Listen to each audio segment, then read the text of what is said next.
Chapter 47. The core-ravaging thunder was thrown down, and it exploded not far from their feet. The terrifying power did not spread to their bodies, as Duan Yu controlled it to a small area. After the pervading smoke dissipated, Arbor held the rope around Duan Yu's wrists and peered through a small head to take a look. The pile of rocks had been blasted into several puddles of stone powder by the core-ravaging thunder's power. There was a pitch-black hole that was bottomless. "Let's go," Duan Yu urged from behind. "This entrance can move, and it will automatically seal itself when the time is up." Arbor turned to look at him meaningfully. This guy was very capable. He could directly tear open one of the entrances to the mystic realm with the power of a concealed weapon. Only this entrance can be torn open with force. The other entrances can't be torn open so easily. Duan Yu noticed Arbor's expression and explained. Arbor retracted her gaze and walked towards him. She shook the rope in her hand. "Go down and scout the way first." Duan Yu secretly ground his teeth. Who knew where she inherited her sinister and vicious personality from at such a young age? Duan Yu resigned himself to fate and took a step forward. Suddenly, a glint flitted through his eyes, and he abruptly jumped down without warning. Arbor revealed an icy smile. She released the rope and allowed him to freely fall. She even took a step forward and reached out to suck several large round rocks to her feet. Then, she kicked them down one by one with her toes. "Ow!" Duan Yu's desolate cry came from the deep pit. That brat suddenly felt as if he had dug a hole and buried himself in it. He originally wanted to suddenly jump down and pull that child down in passing to scare her so that he could completely grasp the initiative for the rest of the journey. Presumably, that child was still a little old and simply couldn't make a judgment and reaction in this kind of sudden situation. However, the child actually didn't hesitate to let go. Go. Arbor cast a sidelong glance at the pitch-black hole, and her lips curled up as she softly said, "Idiot." Then, he walked to the edge of the pit and slowly looked down. A straight and steep stone staircase was built along the side of the hole, completely hidden in the darkness. If one did not look carefully, they would not be able to see that there was such a staircase carved into the wall of the hole. Arbor slowly walked down the straight and steep stairs, counting the steps in his heart. When she counted to 100, a faint green halo slowly entered her eyes. The sound of flowing water drifted into her ears. It seemed that this was the end. When her feet touched the ground, she felt a warm and moist water flow into the soles of her shoes. The underground water has already flowed here. Arbor frowned slightly and walked a few steps forward. Then, he saw Duan Yu sprawled on the ground, his face devoid of any meaning as he quietly gazed at him. Arbor pulled out the ferrule from his conscience with a wave of his hand. He walked to Duan Yu's side and raised his right palm. Duan Yu's pupils contracted as he shouted, "Wait! My left arm's shoulder bone is already broken. I can't attack you in the short term. If you let me stay, I can guide you on how to refine the existing energy in the mystic realm for your own use." Arbor raised a brow and withdrew the ferrule, agreeing to his suggestion. However, her following actions were filled with savagery, without the slightest hint of friendliness. Chapter 48. When this youth leaped earlier, he had made up his mind to harm her. If she hadn't acted according to the situation and let go, she might have already been tricked by the youth. Even an adult wouldn't be able to withstand the gravitational drag at that speed, let alone a petite person like her. If her feet didn't touch the ground, she would be dangling in midair, and her entire body would be carried by that idiotic youth. What a joke! How could Arbor allow this kind of situation to happen? "Behave yourself." Arbor gave the youth a fierce look, telling him to figure it out himself. She then reached out to grab the rope around Duan Yu's hand and dragged him forward. Below their feet was a small, gurgling stream. The water wasn't wide, but it meandered for a long distance. Not long after Arbor walked with Duan Yu, the scene before them started to brighten. Due to Duanyu being hit by several boulders in succession when he fell, his entire body was covered in fine wounds except for his left shoulder bone, which was slightly fractured and couldn't be lifted. It could be seen how ruthless this little girl was back then. She didn't give him any face at all. Duanyu had just opened his mouth to speak when he felt stars before his eyes. His mouth and tongue were so dry that he almost fainted. Arbor didn't notice his abnormality. At this moment, her eyes were almost completely fixed on the beautiful scenery before her. In her previous life, when she entered the paradise, this place had almost been completely reclaimed and excavated. Everything that should be looted was taken, and the entire mystic realm was nearly destroyed by those people. How could she see such a peaceful and beautiful scene now? The land of paradise looked like a secluded valley. The valley was surrounded by magnetite mines. The mountains rose and fell continuously, and the magnetite inside was innumerable. What entered her eyes was a small peach blossom forest.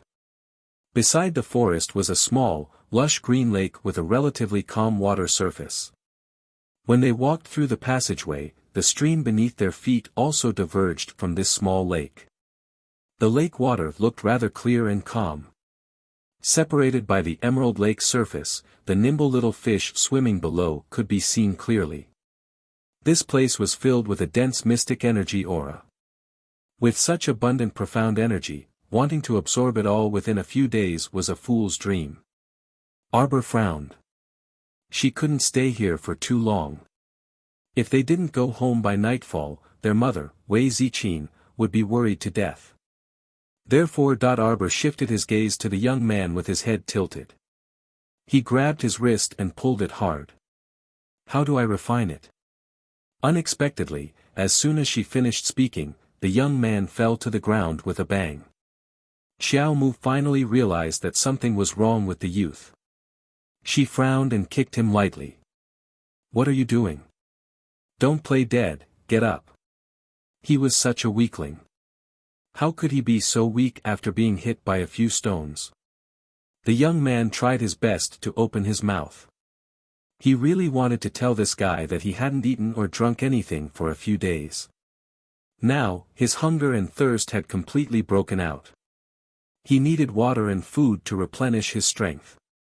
The young man struggled to move his finger and wrote the word, water, on the green pine soil. Arbor frowned and looked down at him. Do you want to drink water? Men were so troublesome. Arbor pulled up the weak young man and directly dragged him to the side of the lake. Drink.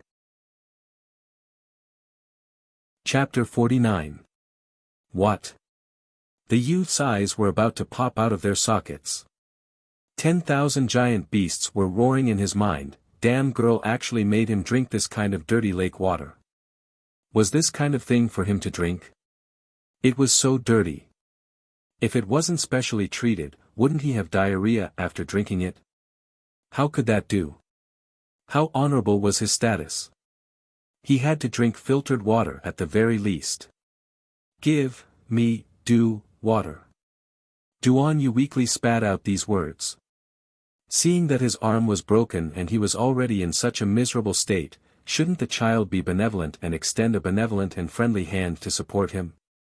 Reality proved that the child had long fed something like kindness to the dogs. Hearing Duanyu's words, the child instantly snorted, and impatience and viciousness surged out of her eyes. She directly reached out to grab Duanyu's long hair and heavily pushed his head down, burying his entire upper body in the lake water. Gurgle gurgle gurgle. The miserable youth was caught off guard and was forced to drink a large mouthful of water.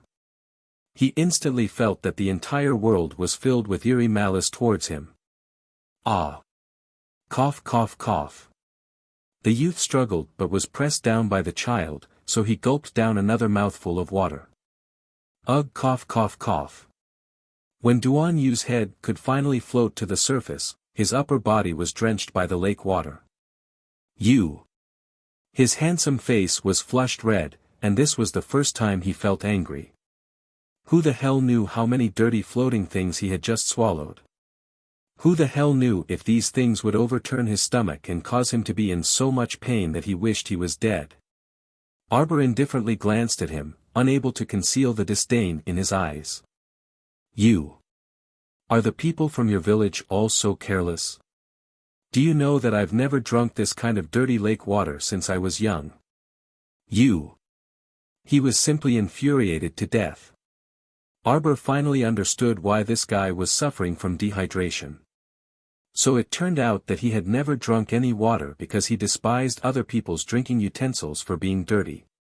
Arbor sneered, unable to conceal the mockery and indifference in his eyes. Despise it for being dirty?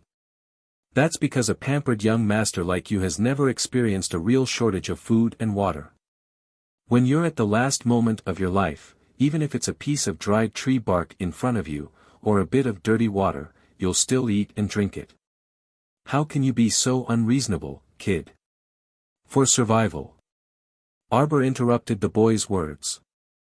Looking at the boy's slightly stunned eyes, he said coldly, when the only thing left in your mind is to survive, you don't care about anything else. Clean. Dirty. Arbor smirked. Soon, you won't be able to be picky.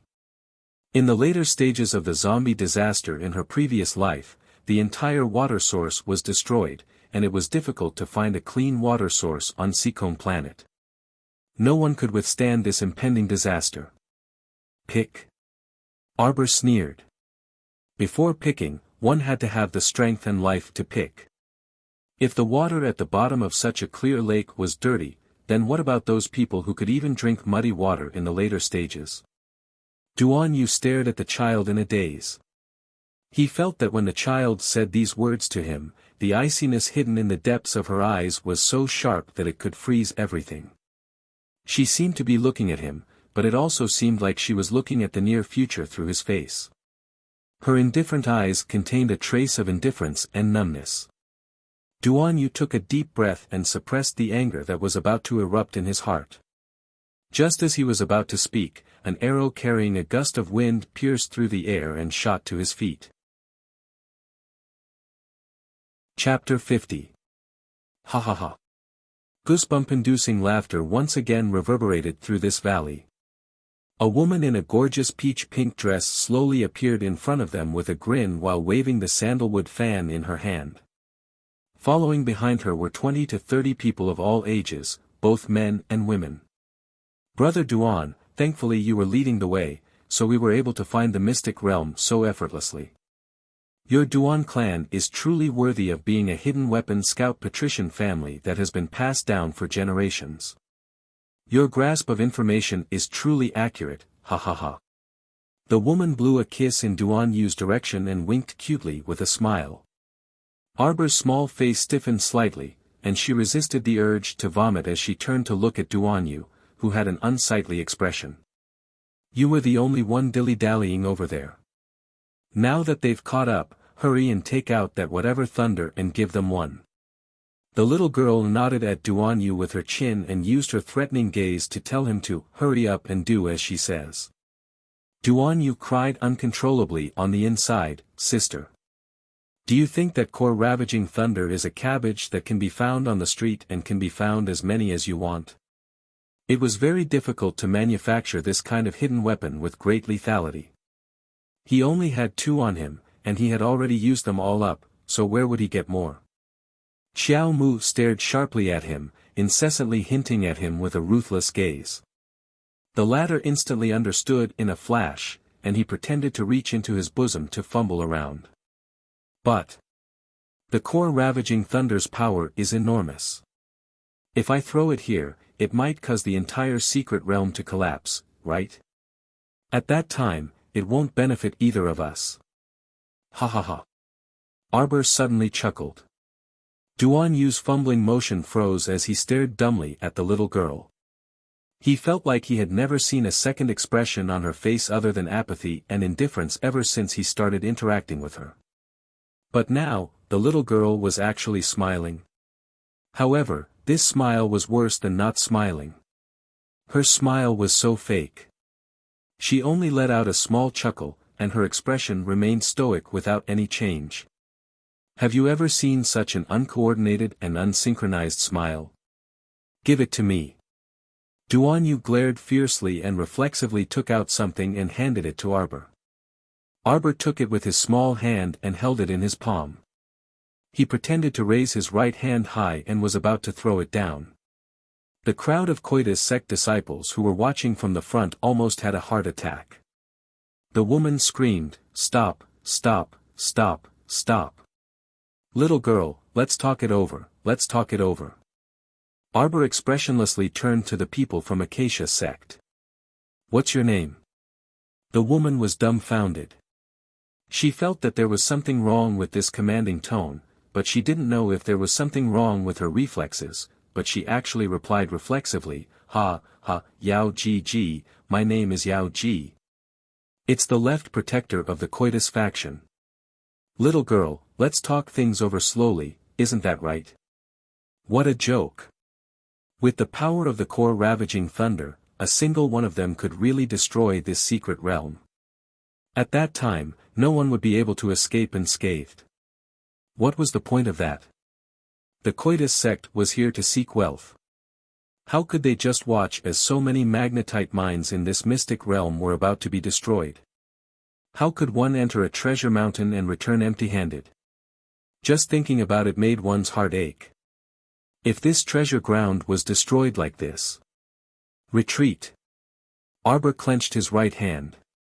The people from Coitus sect subconsciously took 2 steps back.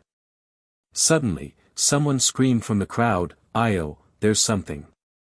Whoosh, whoosh, whoosh. It was as if several bolts of lightning flashed before everyone's eyes. The people who were attacked all fell to the ground in pain and clutched their wounds. Their complexions instantly darkened. Chapter 51. Arbor raised her eyebrows. From her angle, she just happened to see 4 of Coitus sect's disciples fall down in an instant. The unlucky person closest to her line of sight had not even been on the ground for a minute before his entire body turned into a dark green color. His eyes bulged and a dark green liquid flowed from the corner of his mouth. His head was tilted to one side and he was no longer breathing. It was obvious that he had been killed by a fatal poison in an instant. What a strong poison. It didn't even give people a chance to take the medicine and caused them to die on the spot. What's that? Yao Ji turned her head with a chill running down her spine. She caught a glimpse of a white light flitting past the corner of her eye. She immediately flung out the sandalwood fan in her hand without hesitation. A strand of mystic energy was attached to the fan and it suddenly collided with the white light. Chirp. The white light that was hit fell to the ground and the halo that surrounded it suddenly dispersed, revealing a palm-sized white furry squirrel. The little guy cleverly glanced at Yao Ji who was glaring angrily at it, then turned around and scampered away. Arbor couldn't help but snicker in her heart. When this little white mouse appeared, it was flashy and savage, biting 3 or 4 people to death in a matter of minutes. I didn't expect it to be such a coward, turning around and running away when it saw the situation wasn't right. It's just that the direction it ran in without a head or tail. Yao Ji gnashed her teeth. She grabbed the sandalwood fan that had flown back into her hand and chased after the white squirrel with 2 leaps. She once again attached mystic energy to the sandalwood fan in her hand and attacked the little white mouse's head with lightning speed.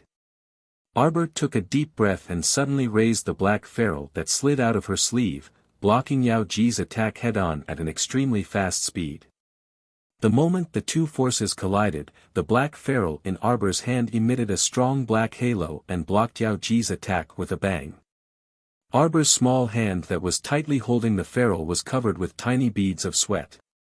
She lowered her head to look at Inky in her hand and happily stroked it. Inky seemed to feel the little girl's joyous mood and a layer of black mist floated on its surface. If it wasn't for Momo's strength, she would have definitely been sent flying by Yao Ji's charge. The moment the 2 of them came into contact, Arbor could clearly feel that the cultivation of the woman in front of her was not just a little bit higher than hers. Mo had blocked 80% of the power for her, and she had blocked the remaining 20%. However, her hand that was holding onto Momo still felt a faint pain. It was clear how strong that woman was. Arbor could feel the strength of the enemy. His heart was filled with fighting spirit, and his eyes shone brightly. Yao Ji's eyes widened in an instant as she stared at the little girl in front of her in shock. How could that be? Ah! She was well aware of her strength. She was a genuine peak level 7 mystic cultivator. With her cultivation, she could see through her opponent's cultivation with a glance. She was merely a level 3 mystic cultivator. He had not even reached rank 3 lower tier, but why? A level 3 mystic cultivator could actually block an all-out attack from a peak level 7 mystic cultivator. What kind of joke was this? Who would believe such a thing? Chirp. The little white mouse's eyes that were the size of croton beans revealed a human-like glint of tears. It stretched out its 2 short forelimbs and bounced toward Arbor with an expression of a savior asking for a hug. Arbor was momentarily speechless. The little white mouse reacted extremely quickly and swiftly climbed up Arbor's white skirt. After it reached Arbor's back, it buried its head in Arbor's hair and rubbed back and forth. Chirp chirp. The little white mouse grabbed a strand of Arbor's long hair and swayed its fluffy tail with an inexplicable expression of intoxication. Chapter 52. Duan Yu, who was watching coldly from the sidelines, sneered. He dared to bet his 12 years of life that the little girl's motive for attacking definitely wasn't to save such an unimportant and adorable white mouse. In reality, because the little white mouse was fleeing in the direction of Arbor and Yao Ji's mystic energy was rushing toward her, Arbor didn't have time to consider too much. She could only meet the attack head-on in order to block it without suffering any injuries.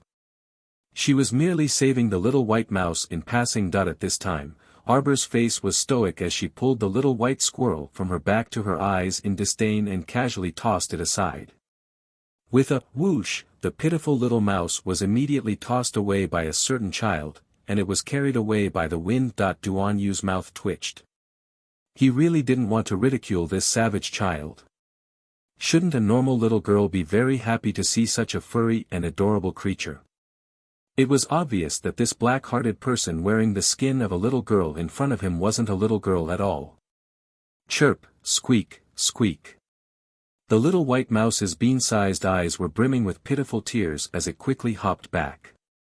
It followed the hem of Arbor's clothes and used its 2 short front paws to grab onto a corner of her clothes.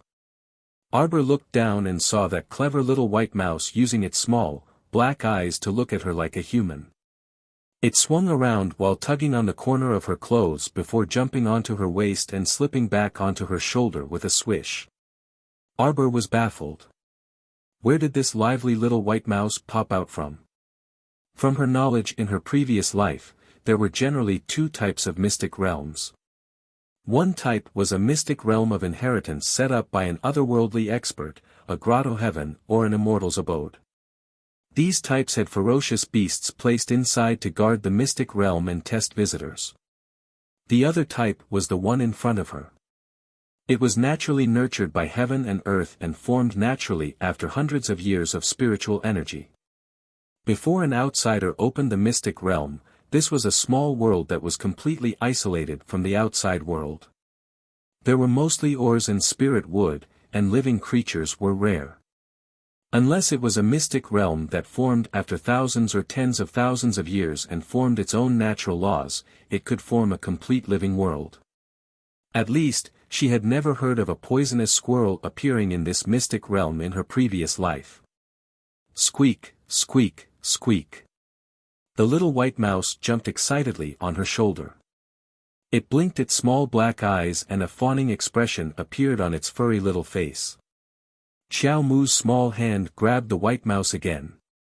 Just as she was about to fling it thousands of miles away so that it would not be able to get close again, mystic energy that suddenly condensed from all directions froze her in place. The dense profound energy congealed into a substantial cloud, completely pressing down on her body. What's more, the profound energy in the entire mystic realm from all directions was unceasingly gathering in her direction. This strange movement was quickly detected by Yao Ji and the others. Each and every one of them widened their eyes in fright as they looked left and right, watching as the flowing profound energy passed by them and went straight to the little girl's side without any reluctance. This. How could this be?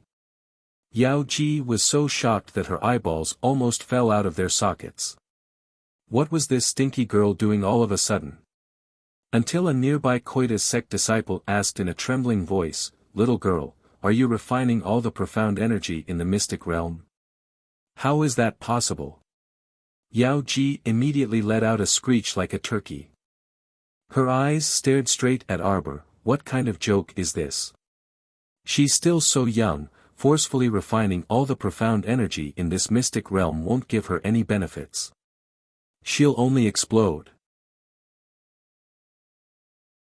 Chapter 53. While Arbor was in a daze, she immediately calmed herself down and sat cross-legged. With a grave expression, she slowly guided the profound energy that was surging from all directions into her profound veins. When the surging profound energy drilled into her body, Arbor suddenly felt like she couldn't breathe. She was very clear that her profound veins were currently very weak and couldn't absorb too much profound energy. What was called biting off more than one could chew? Being greedy might not necessarily have a good ending and might even backfire.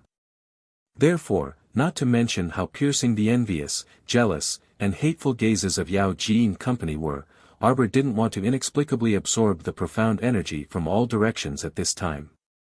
The little fellow's face was heavy and solemn. She took a deep breath and tried her best to calm down. She couldn't be nervous. The more anxious the situation was, the calmer her heart was, and she couldn't lose her composure. She was suddenly stunned. Although her small face was paralyzed and the people around her couldn't see any clues, her heart was already in a perilous situation. What was going on? Her vision, that was originally focused on inspecting the weak profound veins in her body, was now stuck in her dantian. Only a level 10 mystic cultivator or above could see the dantian, but now? Who could explain to her why her dantian looked so different from her previous life? In her previous life, when she reached level 10 mystic cultivation, she had once seen her dantian. It was a ball of white fluid. She could clearly see that the milky white fluid flowed to the profound veins in her body and circulated in her body before finally returning to her dantian. Cultivation in a normal sense was firstly to strive to condense a mystic consciousness avatar to strengthen the mystic consciousness. Secondly, it was to repeatedly guide the profound energy to circulate around the body and strengthen the body's profound veins over and over again in a dull and tedious manner. If one didn't have a fortuitous encounter or a pill to expand the profound veins, normal mystic cultivators would continue to cultivate their profound veins and increase their profound energy. This was called bitter cultivation. Since the heavens had already given you profound veins that were different from normal people's, it naturally wouldn't allow you to easily reach the heavens in one step. Cultivation was raised bit by bit through daily practice. Her normal profound veins in her previous life actually mutated in this life. Now, no one could tell her why her dantian felt like it was pitch black when she looked at it. It was as if there were stars twinkling in it. At first glance, it didn't look like a dantian at all. Instead, it looked like an inexplicable starry night. What was even stranger was that Arbor stared at his dantian in a daze. There seemed to be a thin and weak little tree growing inside. It looked weak and could fart at any time. But whose dantian could grow trees? What was the meaning of such a strange thing? Arbor felt that her little brain wasn't enough. She felt like she was about to explode on the spot. Was it okay for this tree to grow in her dantian? No wonder her profound veins were so much weaker compared to her previous life. Could it be that all the profound energy in her body had been absorbed as nutrients for this tree? Xiao Mu suppressed the urge to go berserk and took a deep breath to calm herself down. However, she didn't know that while she was able to calm down when she closed her eyes to study her dantian, the people from the coitus sect around her couldn't remain calm. Duan Yu also widened his eyes and stared fixedly at Arbor as if he was looking at a monster. In less than 5 minutes, Xiao Mu's petite figure had already been enveloped by large lumps of dense mystic energy, and her tiny figure could no longer be seen clearly.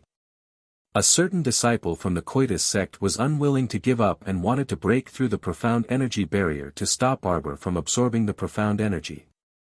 However, he was flung away by the eruption of profound energy when he reached the large masses of profound energy.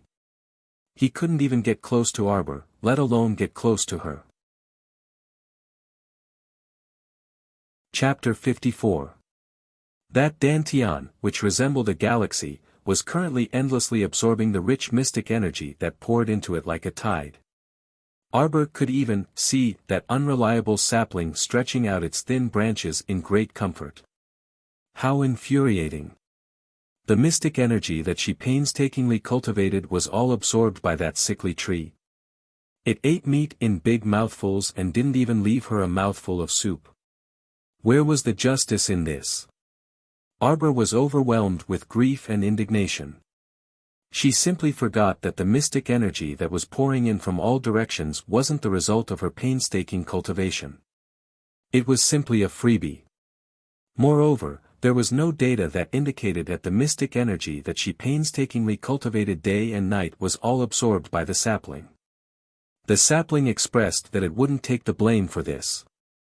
Duan Yu opened his mouth, and his gaze met the old hag from the coitus sect before shifting away. Sitting down openly at this time and crazily absorbing the profound energy here in front of everyone from coitus sect, only this savage girl would be able to do such a deranged thing. Duan Yu was completely unaware of Arbor's suffering. Arbor was still feeling bitter inside. She was forced to absorb the mystic energy purely to nourish the sapling. Who could she find to reason with? Yao Ji and the others were the most infuriated. They originally wanted Fang to take the mystic energy here for her own use, but now no matter how little mosquito meat there was, there should at least be some. Yao Ji promptly sat down cross-legged, looking like she was about to enter a cultivation state immediately. The coitus sect disciples looked at each other before glaring covetously at Duan Yu across from them. 15 minutes later, Yao Ji angrily flung her sleeves and stood up because she discovered that she was purely wasting time. She sat there for half a day, yet she didn't even absorb a drop of mystic energy. This was simply inconceivable. She originally thought that the damn girl would explode and die in a few minutes, but in reality, it didn't happen. After such a long time, the little girl still sat there perfectly fine and continued to absorb mystic energy. Yao Ji's eyes were filled with fury, and she threw a glance at her subordinates. Several coitus sect disciples braced themselves and rushed toward Arbor's figure that was enveloped in mystic energy. Their sabers flashed as they shouted angrily. Then after those few unlucky bastards were blasted out by the dense profound energy, there was no more after that. He simply couldn't injure the wretched lass who was wrapped in layers of profound energy, nor could he stop her from absorbing it. Yao Ji was so depressed that she was about to die. She could only shift her gaze to the surrounding magnetite mines. With a wave of her hand, she said, "Take all the magnetite away." The 20 or so Acacia sect disciples looked at each other with a bitter look on their faces. There were a lot of magnetite mines in the mountains here. Would the 20 of them be able to finish mining in a few months? Hurry up. If the people from the other 4 gates follow us, we'll have no chance. Yao Ji pointed forward with both hands, and the 20 or so disciples all stepped forward, preparing to run towards the mine. Suddenly, the ground beneath their feet began to tremble. The entire earth was shaking, and the 20 or so disciples immediately fell and rolled on the ground. Yao Ji barely managed to steady herself, and she turned to look at Duan Yu with an unsightly expression. What happened? Duan Yu was also astonished. The paradise is about to collapse. What? Yao Ji's face instantly turned green as if she had swallowed feces. What kind of joke was this? She hadn't even fished out a single strand of hair from the paradise, alright? How could this place collapse just like that? Then what about these magnetite mines? Ah, why did her heart hurt so much? Her magnetite. Chapter 55. Yao Ji madly charged toward the magnetite mine, and the 20 or so subordinates couldn't stop her. Halfway there, her subordinates pounced on Yao Ji one after another, hugging her waist and thighs as they held her down. They repeatedly exclaimed, "Lord Yao Ji, don't. My lord, hurry and leave. It'll be too late if you don't leave now. Magnetite, my magnetite." Ah! Yao Ji crazily grabbed the hair of one of her subordinates who was hugging her waist. She pulled out a few strands of that unlucky fellow's black hair, causing him to cry out in pain. The front half of his head became barren in an instant that the subordinates' tears streamed down. Why were they, the loyal and devoted subordinates, always the ones suffering? At this time, the thick mystic energy surrounding Qiao Mu had dissipated at some point in time. When she stood up, she saw this chaotic scene, and the corner of her mouth twitched. They were all so old, yet they didn't have any sense of modesty. Arbor silently disdained the chaotic crowd and completely ignored the dumbfounded Duan Yu beside her. You. Duan Yu gulped. When he saw that Qiao Mu didn't look at him from beginning to end, he involuntarily swallowed his words. Such a devilish little monster actually appeared in such a small and lousy village. Could it be that she was some reclusive senior's final disciple? Ah, Lord Yao Ji. You can't go. The coitus sect subordinates hugging her thighs bitterly and silently shed tears. Lord Yao Ji had stomped countless times on their backs. Yao Ji held her head and howled in heartache. Her neat and elegant hair was messed up by her hands, and her head of pearls and jade was also crooked. Let's go. Yao Ji recovered her clarity at the last moment and fiercely glared at Arbor. She turned around and led the coitus sect disciples toward the tunnel they came from. However, the tunnel actually disappeared. The group stood there dumbfounded as they watched the tunnel that connected the Mystic Realms Valley to the outside world warp and disappear before their eyes. The entire Mystic Realm was in the midst of collapse, so it was normal for the tunnel to disappear. Because at this time, even the surroundings of the valley were being squeezed continuously. The magnetite mine that was originally very far away from them seemed to be pushing towards them step by step. Yao Ji's pupils shrank, her face filled with horror. The speed at which this secret realm was collapsing was too fast. In less than a few minutes, the magnetite mines around them had already pushed in front of them. The circle of 20 to 30 people was continuously shrinking, and the terror in their eyes was about to overflow. Stupid girl, I'll kill you. It was all this wretched girl's fault. If she had not rashly absorbed all the profound energy in this place, how could such a strange change have occurred? Even if she died, she would drag this wretched girl down with her. As the outer ring shrank, they stood less than 100 feet from where they stood. Before they knew it, Arbor and Duan Yu had arrived beside Yao Ji and the others. Yao Ji could reach out and pat Arbor's back, and Arbor was carefully looking at the peach blossom forest and lake that were evaporating bit by bit as the secret realm collapsed. Sigh, she let out a long sigh. In her previous life, the paradise that produced so many fresh and juicy peaches was destroyed just like that. Her heart also ached. Originally, she could have used it to temporarily avoid disaster, but now it was completely gone. While she was pondering, Yao Ji's sinister face and mystic energy-covered palm approached her from behind. Arbor was about to dodge when he suddenly heard Yao Ji and the others shriek. When he turned around, he saw more than 20 people falling down like dumplings. A large hole had opened up in the ground at some point in time. Arbor glanced at it and suddenly felt the air beneath his feet as he also fell down. Squeak, chirp chirp. The white squirrel panicked and it saw Xiao Mu running away, and it pounced on her in a panic. Chapter 56.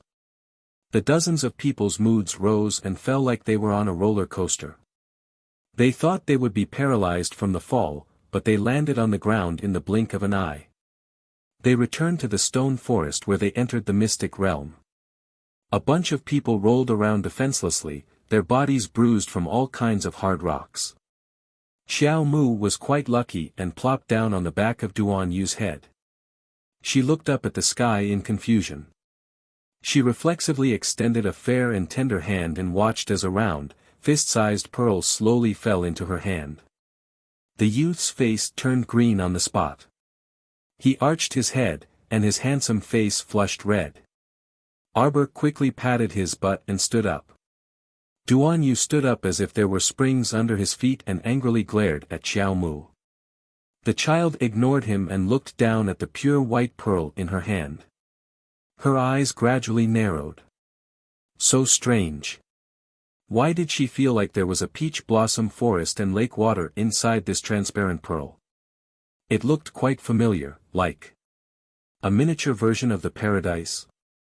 Xiao Mu shook her small paws and turned the pearl upside down. She felt very magical as she watched the dark green lake water slowly ripple inside the pearl. This is the paradise's refinement. Duan Yu's eyeballs were about to fall out as he stared at Xiao Mu in bewilderment.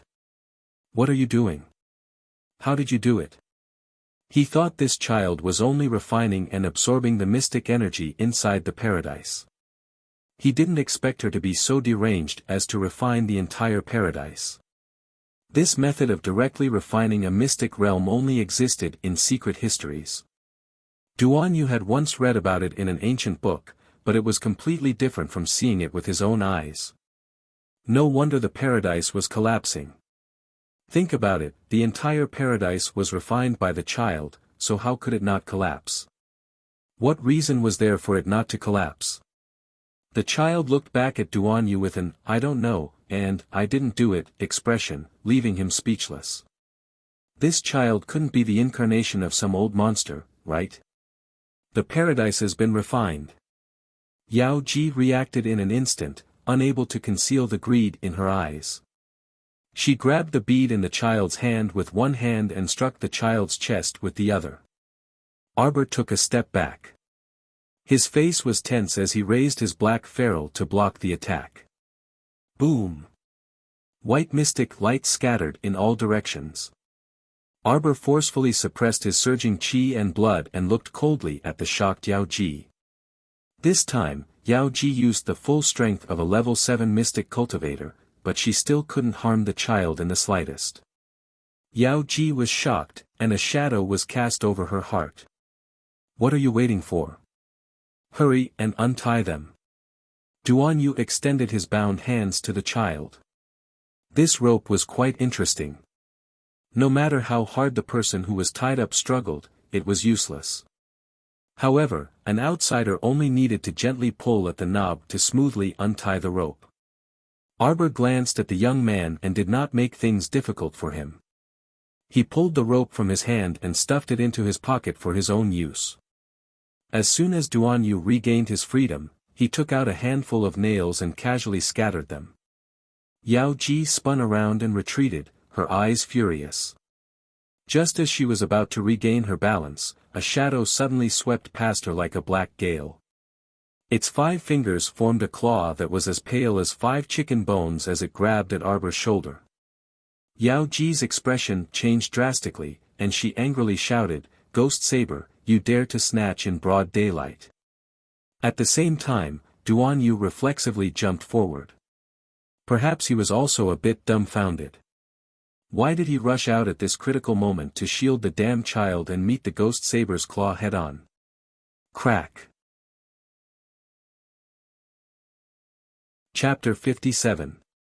The poor youth's left shoulder bone was severely fractured by this black shadow's claw.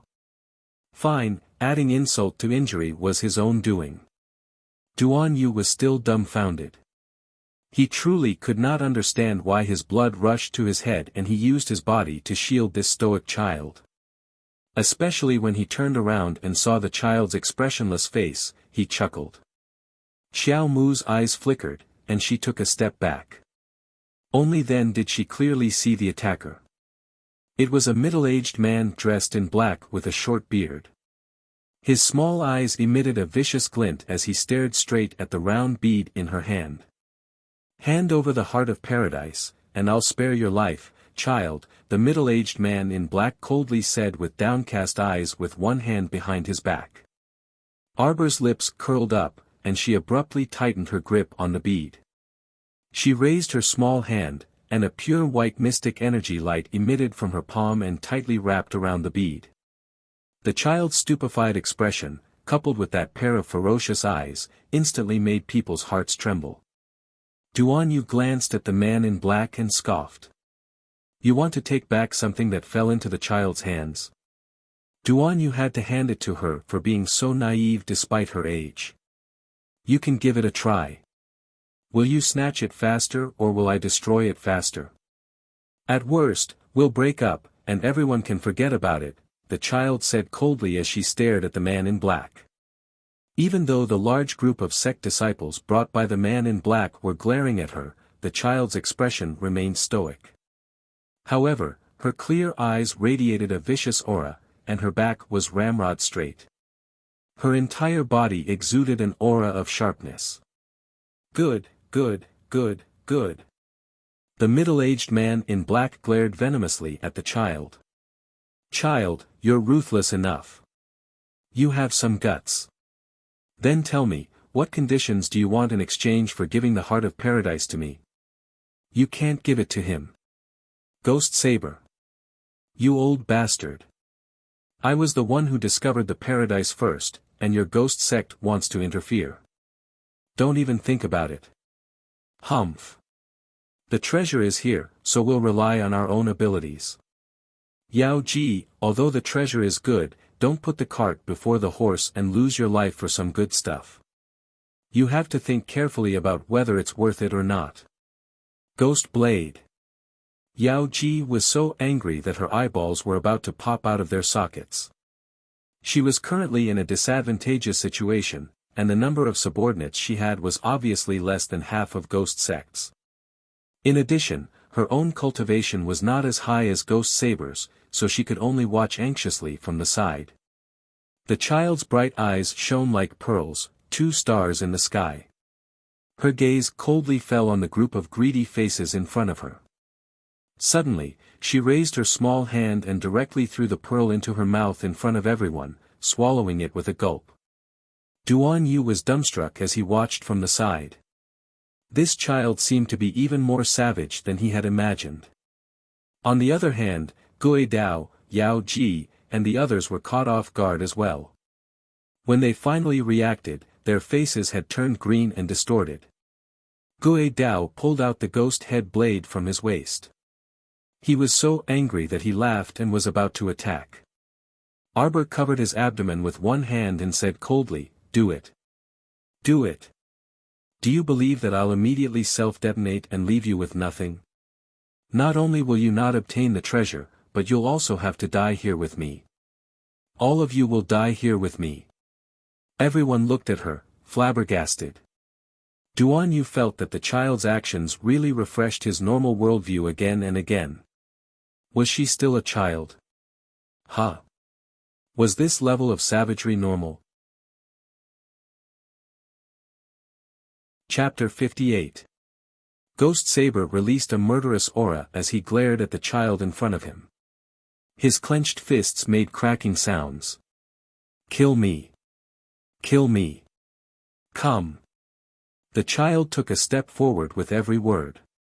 Her soft and adorable voice sounded abnormally vicious in everyone's ears. Not to mention Duan Yu, even the surrounding people's worldviews were refreshed again and again. They felt that this child's viciousness was abnormal. "You don't dare to attack. If you don't dare to attack, then die. Don't block the way. Trash." The child sneered with contempt in her eyes. "You. Ghost Saber was so angry that he wished for nothing more than to slap this damn girl to death. Ever since he became an elder of the ghost sect, he could do whatever he wanted. He had never been as sullen as he was today. Damn girl, you're too arrogant and don't know the immensity of heaven and earth. Ghost Saber shouted and grabbed at the child's slender arm with his left hand. Today, I'll let you know the difference in strength. Self-detonation. You don't have a chance. Ha! The distance between them was quite close, so Ghost Saber looked like he could easily capture her with this grab. Careful! Duan Yu hastily threw out a concealed weapon, but Ghost Saber did not even look at it and blocked it with his arm. He was focused on capturing the child. It would not be too late for him to cut open her stomach and take out the heart of paradise after he captured this brat and ruthlessly tortured her. Whoosh! To his surprise, the child flicked out a rope and quickly wrapped it around Ghost Saber's left arm.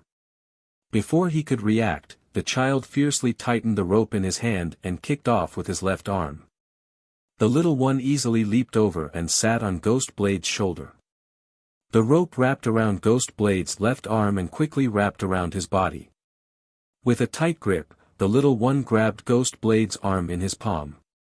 Ghost Saber's current posture was strange. His left arm was draped over his right shoulder by the rope, and Duan Yu's nail had hit his arm. The child was facing him and happened to sit on the back of his hand. He was so angry that he raised his free right hand and was about to punch the back of the child's head. Bam! Child wasn't someone to be trifled with. She was one step ahead of him and slammed the ferrule on Ghost Blade's head. She quickly pressed the ferrule against his neck and said sternly, "Come on. Let's see who dies first." All around him were stiff figures and their eyes were wide open. Who could tell them, who was the one who taught this ghost-like child? Was he born cruel or something? Gue Dao felt the sticky blood dripping from his head. It dripped down his forehead and landed on the child's body. The child, however, completely turned a blind eye to it. She still had that wooden little face, but her eyes were abnormally bright. "Old man. Tell your men to go and kill those people." Yao Ji's expression changed. "Don't play tricks. You know that. Perhaps I might not have been able to kill you just now. But now, we're so close to each other. Even if I can't kill them, I'll definitely drag you down with me." The child's eyes were inches away from his face. Ghost Blade felt like he could bite the child's head off like a ball if he opened his mouth. However, he couldn't move. Only now did he realize that the child's seemingly suicidal approach to him was actually a preemptive strike. The damn girl's intelligence was simply not proportional to her appearance. Especially when she was right in front of him. Her eyebrows were bewitchingly raised as she leaned close to his face and whispered, "Have you died before? Do you know what death feels like?" For some reason, Ghost Saber felt chills all over his body, and a chill slowly crept up from the bottom of his heart. How was this pair of eyes like a living person's? Chapter 59. Heh heh. Ghost Blade's pupils dilated as he looked at the little girl in front of him. She made a sound that sounded like she was laughing, but her face didn't move at all, and there was no smile in her eyes. Her voice and expression were two completely different worlds. She was clearly a cute little girl, but she didn't have the slightest hint of softness and cuteness. Instead, he felt that she was filled with an eerie ghostly aura. It wasn't an exaggeration to say that this child was more like a ghost than the members of the ghost sect. "What are you waiting for? Do it." A hint of impatience appeared in Arbor's eyes. Yao Ji started to look nervous. "Ghost Blade, think carefully. Even if you kill us now, with this girl's inhumane and rotten personality, she won't give you the heart of paradise. Why don't we work together? Kill them." Arbor suddenly exerted more force on the ferrule and pressed it down on Ghost Blade's neck. "Otherwise, you'll accompany me to the hell of all evil. Don't be afraid. Hell isn't as scary as you think. It's just a bit empty, desolate, and silent. That's all. Ghost Blade's body trembled. He didn't want to admit that he was actually scared by this ghostly girl in front of him. Little Jojo, you're being naughty again. Suddenly, an ethereal and gentle voice came close and reached her side in a moment. Eh? It was the voice of that god of plague. Student Arbor was a bit confused. Why did it feel like she was running into that god of plague everywhere?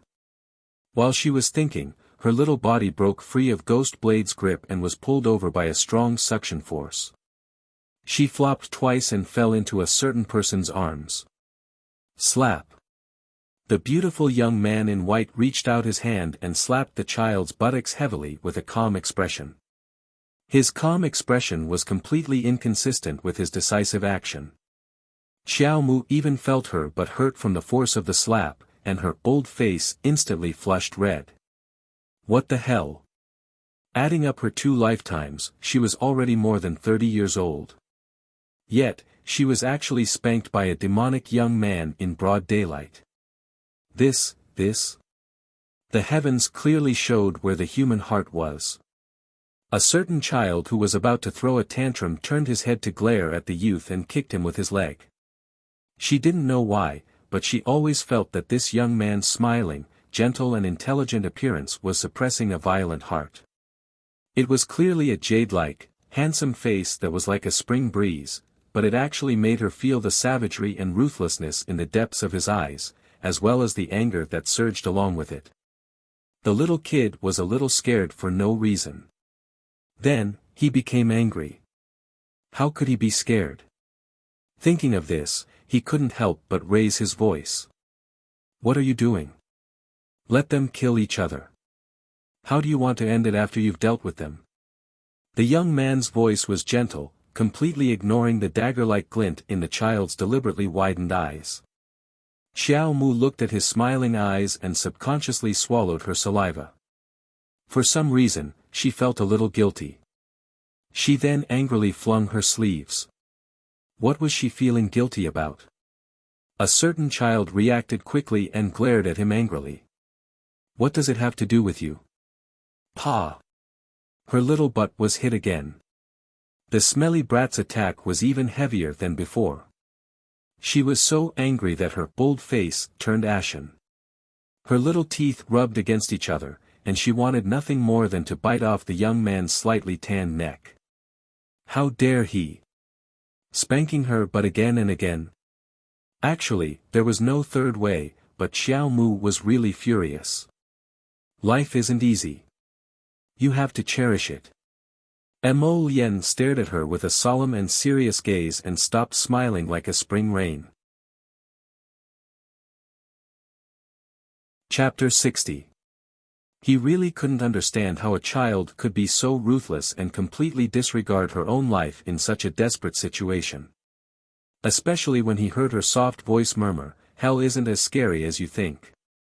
It's just a bit empty, desolate, and silent." He didn't know how to feel. What kind of courage and willpower did one need to truly disregard life and death? She was still so young. What exactly had happened to her that made her so indifferent to life and death? As for Arbor, how are you going to deal with them after you deal with them? In fact, she also knew that today's situation was almost a hopeless situation with no chance of survival. Her chances of winning were very small. If she made a mistake, she would die without a burial ground. Of course, she didn't plan to self-destruct.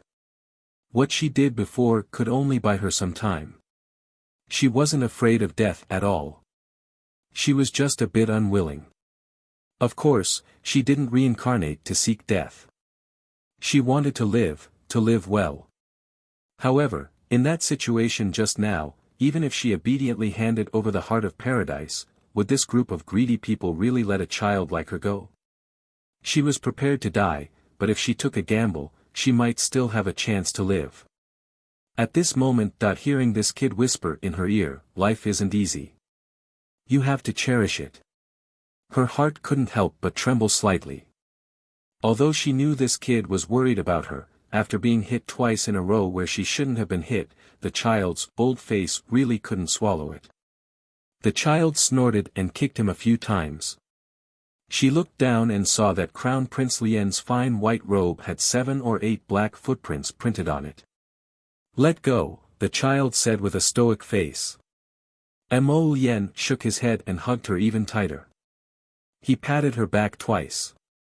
"That won't do, it's dangerous right now. I'll put you down after we've dealt with these people, okay?" Although Crown Prince Lien asked okay, his movements didn't seem to relax at all. He clearly didn't intend to let go. That okay was just a casual question. The child was so angry that she had spoken so much to that whatever blade from the ghost sect. Now that she thought about it, she felt as if she had used up all her energy. She really didn't have any desire to speak, so she simply glared at Crown Prince Lien and shut her mouth. "Didn't I say that you can look for me anytime if you need anything in the future? Remember to call me next time. For example, in such a dangerous situation. Isn't it just right to call me? Don't worry, we can get rid of these annoying fellows in minutes." Xiao Mu really didn't want to ridicule him anymore. "Do you think you're a Xian beast that can run out and fight as soon as you're summoned?" Moreover, everyone knew that only mystic cultivators above level 10 had the chance to contract with mystic beasts, okay? With her current cultivation as a little level 3 mystic cultivator, she should see reality as soon as possible. Mo Lien smiled as she looked at the child's puffy cheeks. "You don't believe me? Look." His slender fingers slightly pointed upwards, and Arbor's eyes involuntarily looked up. His almond eyes, which were originally slightly squinted, suddenly widened. Fire. Bright red, scalding flames, each the size of a fist, descended from the sky like a celestial maiden scattering flowers and attacked the flabbergasted ghost saber, Yao Ji, and the others. Xiao Mu reflexively reached out to cover her head, but she quickly discovered that the flames didn't come at her head at all. Instead, they directly bypassed her and Crown Prince Lien and chased after the others with whooshing sounds. Before long, half of the stone forest was engulfed in a sea of fire. Chapter 61. What is this? Ghost Saber hurriedly channeled mystic energy to block the flames, but the mystic energy enveloping his body was instantly incinerated by the scorching flames. Ghost Saber and the others were suddenly exposed to the fire, and before they could recover from their fright, they smelled the burning smell of people being roasted alive. To their horror and despair, the burning smell did not come from anywhere else but from their own bodies being roasted. Ghost Saber instantly turned into a burning man. His entire body was covered in flames as he blankly ran around, flailing his arms and pouncing on several unlucky ghost sect disciples. The heavenly fire descending from the sky instantly swallowed everyone into the sea of fire. No matter how they struggled or screamed, it was to no avail. Arbor, who was watching from the side, was rather calm. He slightly raised his head to look at the smiling Crown Prince Lien. This brat was truly a hypocrite. He was an incomparably ferocious fellow, but he wore a handsome and elegant facade like a banished immortal. He really knew how to act. However, on account of him taking care of this group of idiots, Xiao Mu felt that the Crown Prince seemed to be a bit more pleasing to the eye today than in the past. No matter what, this brat had saved her life, so she could consider the matter of him spanking her butt and humiliating her bold face in front of everyone a foregone. Mo Lien tapped her finger and took out a coiled hemp rope from the fire. A faint smile appeared on her lips. It's actually the spirit binding rope. This little toy is quite useful. The child naturally reached out to take it and frankly confiscated the hemp rope, casually stuffing it into his clothes as his own. Mo Lien couldn't help but smile. This child was truly adept at silently collecting treasures. Every time he did something bad, his face would be stoic and serious. He was truly adorable. She couldn't resist pinching the child's fleshy cheeks, but she received an unhappy glare from a certain child in return. Slap. She forcefully slapped his hand away and suddenly recalled the miserable Duan Yu. He couldn't have been swallowed by the sea of fire, right? This miserable fellow had saved her just now. Arbor twisted his small body and turned half a circle. His gaze swept back and forth in the sea of flames, searching for Duan Yu's whereabouts. However, aside from where she and Crown Prince Lien were standing, fire was spreading everywhere in the stone forest, and visibility was extremely low. Arbor couldn't find any trace of Duan Yu after searching for a long time, and her delicate brows involuntarily furrowed. Don't worry, the kid from the hidden weapons family has the ability to protect himself, so he would have run away long ago. Mo Lien turned her little face back. Let's go home. It was time to go home. With such a delay, it was estimated that it would take an entire night. Mother was probably going crazy with anxiety. Arbor lowered her eyes and subconsciously looked into her dantian. She saw that the heart of paradise that she had swallowed was being hugged by the two intertwining branches of the sapling. It was strangely tight, as if it was hugging it. Arbor blinked and tried to squeeze the little tree with his profound energy, making it let go. Who would have thought that the sapling would throw out a few more soft branches, holding on tightly without letting go? It freaking became a spirit. Arbor angrily withdrew her mystic energy. She couldn't understand why there was a strange tree growing in her dantian. Was there really no problem with this dantian? Wouldn't it hinder her cultivation on the right path in the future? No, she had to try again. Xiao Mu held her breath and drew out a large amount of mystic energy stored in her mystic meridians. She directly transferred it into her dantian and fought with the sapling for the heart of paradise. Chapter 62. The two sides fought a tug-of-war for a while before the sapling finally let go, unwillingly. However, the strange thing was that Arbor seemed to be able to sense the sapling's indignation. He could even see it wailing in her dantian, shaking its trunk, and shaking its branches to point at the heavens and curse the earth. Haha, how could a tree become a spirit? Was this dantian still her dantian? Did she still want to make the decision? Did they ask for her permission before becoming a spirit and causing mischief? This kind of abnormal behavior should be ruthlessly slapped to death before talking about it. Jojo. Xiao Mu recovered her wits and pushed away Mo Lien, who was close to her face. She opened her mouth and spat out a round, jade-like bead. How do I use this? Those people wanted to snatch her heart of paradise with twisted expressions. They couldn't have some ulterior motive, right? Yu Xiu, who had just finished taking care of some lackeys, appeared with a person in his hand and stared at the round bead in the little fellow's palm in astonishment. Wow! That's a miniature version of the paradise? How did this savage little girl refine the entire paradise and take it for herself? A hint of surprise also flitted through Mo Lien's eyes, but it was more of a smile. He raised his hand and rubbed the little fellow's head. You're a child with good fortune. He didn't ask her the reason behind the paradise's refinement, which made the little fellow feel a bit better. To be honest, even if he asked, she wouldn't freaking know what had happened. However, she had a faint feeling that the paradise's direct refinement was most likely related to the tree that suddenly appeared in her dantian. However, she wouldn't tell anyone about such a strange thing like having a tree in her dantian. Moreover, with her current cultivation as a small level 3 mystic cultivator, being able to see her dantian was not a normal thing in the first place. Mo Lien didn't say anything else and directly instructed Xiao Mu to permeate her mystic energy into the heart of paradise. The bead immediately released a dazzling light and instantly soared into the air. As if drawing a mirage in the air, the entire paradise was endlessly magnified in front of her eyes. Within minutes, a translucent valley appeared in the sky. The sound of a gurgling stream and the fragrance of a peach tree assaulted her senses. Most importantly, the undulating magnetite mines around the valley were now in this miniature version of the heart of paradise. She could use them at any time. Little Qiao had lived for 2 lifetimes, so there weren't many things that could excite her.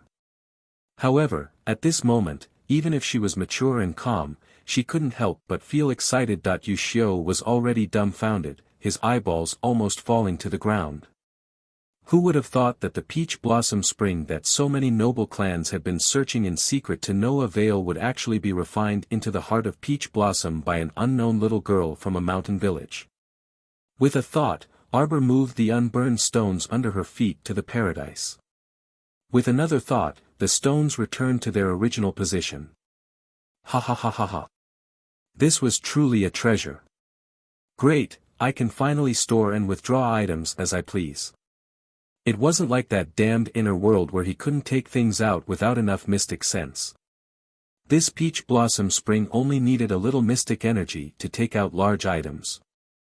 It simply couldn't be any more convenient. The child immediately grinned happily. Her paralyzed expression showed signs of cracking for the first time, and a strange smile appeared at the corner of her mouth. Crown Prince Lien, who was staring at her, didn't know whether to laugh or cry. This little fellow's smile was so strange, as if she had never smiled before. The corners of her mouth were stretched rather stiffly. Chapter 63. If the Crown Prince knew that the reason why the little fellow was so happy was only because the heart of paradise could allow her to store and withdraw items as she wished, he probably wouldn't know what to say. Her expectations were too low. Furthermore, our dear student Arbor still didn't know that every time she wanted to retrieve the heart of paradise, she would have to fight with the strange tree for it. Would it really be easier than using her own inner world? Before retrieving the paradise, our dear student Xiao Mu had even secretly tested whether she could send herself into the paradise. In the end, it was obvious that she had thought too highly of herself. Her original body couldn't enter the miniature paradise. Our dear student Xiao Mu pursed her lips and looked worriedly at the undulating magnetite veins outside the paradise. These magnetite veins had to be truly mined. Since her original body couldn't enter, she probably wouldn't be able to extract large amounts of magnetite veins just by relying on a wisp of mystic energy. Sigh, Arbor felt a little regretful. She retrieved the round bead and swallowed it in one gulp. Using her inner sight, she indeed saw the sapling caressing the heart of paradise back and forth, looking as if it wouldn't give up even if it died. Arbor felt even more of a headache. If she couldn't figure out this demonic tree, she wouldn't be at ease with her dantian. If the thickness of one's mystic veins was not only related to the amount of mystic energy one possessed, but also directly affected one's cultivation speed in the later stages, then the dantian was even more important. It was the place where all the mystic energy in the body was stored. The mystic energy cultivated in the mystic veins would eventually return to the dantian. And such an important place was currently occupied by an inexplicable tree. This made her feel uneasy. Arbor looked back at Mo Lien and happened to see him clench his fingers. A fiery red object in the shape of a lamp wick floated into his palm. He lightly grasped it, and it disappeared into thin air. The child curiously grabbed his hand and flipped it open to take a look. There was nothing there. What was that just now? Although this crown prince looked gentle, Arbor felt that this brat's methods were very cruel. Crown Prince Lien said indifferently, "Oh, that's Ghost Saber's life lantern." For a second-rate sect like the Ghost Sect, the elders, protectors, or consecrators would usually light up an everlasting life lamp in the sect. The moment the life lamp is lit, these people's life spirits will have a connection with the life lamp. Arbor immediately understood and nodded. Ghost Blade is dead now. That's right, he's dead. The life lamp that he lit in the sect also went out. What about the wick just now? That is the miniature life lamp that is engraved in his life soul. When a person dies, this miniature life lamp will quickly capture the scene of the last moment. It can quickly transmit the cause of the incident to the sect. So just now, that grab had taken away Ghost Blade's last hope. This was the difference in strength. The suppression of cultivation made you so miserable that you didn't even have the chance to send a message. Wuxia waited for his master to finish explaining to the village girl before taking 2 steps forward with the person in his hand. Master, this woman has a mystic weapon that repels fire. This subordinate has already destroyed it. A tattered sandalwood fan that had withered into 2 halves was thrown to the ground by Wuxia like trash. Only now did Arbor see clearly that the woman he had thrown to the ground without any pity was Coitus Sec's left protector, Yao Ji. Yao Ji had long since lost her graceful and charming appearance. She sat on the ground like a beggar. Her hair was disheveled, her face dirty, and her eyes red. Chapter 64. Her hair was like weeds from the fire, and locks drooped down from her head. Her lips were slightly cracked from the heat, and she sat there in a daze with a confused expression. Wuxia went up and kicked her, then turned to say to Mo Lien, Master, this woman is pretending to be crazy and acting dumb. Yao Ji wasn't acting dumb like Wuxia said. She had indeed been scared silly. Coitus sect was considered an upper-class sect, but even she, a left guardian with a rather lofty status in the sect, had never seen someone who could destroy so many people with a flip of his hand. It was as if they were ants in his eyes. Everyone, including the level 8 mystic cultivator Ghost Saber, couldn't survive for more than 3 seconds in this youth's hands. A trace of fear overflowed from the bottom of Yao Ji's heart. Mo Lien didn't even bother to look at her and merely said coldly, clean it up. This kind of trash dared to attack little Jojo. She was an eyesore and truly lived up to the saying that she valued money more than her life. Mo Lien's words seemed to have triggered a certain nerve in Yao Ji.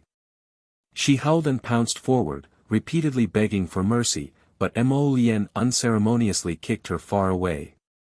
After receiving the order, Wuxia didn't waste words and aggressively pulled out his sword and walked toward Yao Ji. Seeing that the sword was about to land on Yao Ji's head, the latter was so frightened that her face drained of color, and she shrieked. Wait! The little girl suddenly stretched out 5 fingers. Wuxia's chopping motion froze in midair. Mo Lien cast him a sidelong glance and waved her hand to dismiss him. She lowered her head to look at the little girl in her arms. What is it? Do you dislike the smell of blood? I'll have someone throw her far away and dispose of her. Wuxia. Master is starting to be particular. But aren't you afraid of leading the little girl astray by saying this in front of such a savage and unrestrained little girl? Looking at the 2 people's relaxed expressions, those who didn't know would think that the 2 of them were chatting about the weather and the weather. Arbor tilted his small head. Is there any way to make her listen to me? I don't dare to have any thoughts of resistance. Why do you want such a trash? Mo Lien pursed her lips in disdain. She patted her head and said, if you need help, I can get Wuxia to follow you. Wuxia wanted to cry. His Highness was sending him away without any reluctance. Xiao Mu unceremoniously slapped the back of his hand. You're not allowed to touch my head. She was not a stuffed animal. We need to keep this woman. Arbor stared at Mo Lien, who was right in front of him. Is there any way? Mo Lien nodded. Arbor knew that this guy had a way, and this method was quite straightforward. Mo Lien raised her hand and sucked Yao Ji's head into her hand, suppressing it and extracting a strand of her life spirit. Regardless of how tragic Yao Ji's cries were, Mo Lien handed a thin, transparent strand of life spirit to Xiao Mu in just a few seconds. If she doesn't listen, you can crush this strand of life spirit in your hand at any time. At that time, she naturally won't have a good ending, Mo Lien said calmly. Arbor's eyes brightened. He nodded and threw the strand of life spirit into his inner world. It wouldn't take much mystic sense to extract a small life spirit. Actually, if he absorbed this strand of life spirit into his conscious, it would be more convenient to control it with mystic sense. However, her mystic sense body had just formed, and there was very little mystic sense in her conscious. To avoid any unexpected changes, it was better to lock up this life spirit in his inner world for now. Chapter 65. Arbor had finally witnessed Emolien's methods. Not only did she not find them cruel, she even found them to be very agreeable. The woman in front of her could even lay her hands on a 7-year-old child. It could be considered karma for her to end up like this. Yao Ji, who had a strand of her soul taken away, slumped to the ground listlessly. She shot a resentful gaze at Arbor, as if she wanted to bore a hole in her face. Arbor did not care about this gaze at all. However, Emolien was displeased when she saw the old woman's gaze. She raised her hand and slapped her across the air. "If you dare to look at people like that again, I'll gouge your eyes out." Yao Ji flipped over from the strike and fell limply to the ground. She spat out a mouthful of blood and lost a few teeth. Her eyes were filled with horror and fear, replacing her previous resentment. The child expressionlessly said, "Come here." Yao Ji subconsciously shrank back and struggled to crawl to the two. This time, she did not dare to raise her head to look at these two fiends. "I know you're resentful." The child raised her small brows. "Do you regret not killing me in the beginning?" Yao Ji trembled, as if she could feel the white-clothed youth's sword-like gaze landing on her. Yao Ji had suffered before, so how would she dare to act rashly? She lowered her head and crawled at their feet. "Little master, please forgive me." Yao Ji does not dare. Arbor indifferently glanced at her. "How will you talk about today's matter when you return to the sect?" Yao Ji hastily replied, "Little master, don't worry." Yao Ji will not say anything. Arbor unhappily cut her off. "Why are you so stupid at your age? If you don't say anything, wouldn't it be even more suspicious? So infuriating. Why is it so troublesome to talk to idiots?" Xiao Mu's gaze shifted to Crown Prince Lien's face. She blinked and gave him a look. Mo Lien almost laughed out loud. Beside her, Yu Xiu could not help but roll his eyes. "Child, what do you think His Highness is in your stomach? One look from you and others will immediately understand. After you go back, tell them that a mysterious expert killed all of you. It wasn't easy for you to escape back to report the news, so you have to act more realistically." After he finished speaking, he flicked his sleeve and sent the unlucky Yao Ji flying several meters away. Yao Ji let out a miserable howl as she spat out a large mouthful of blood.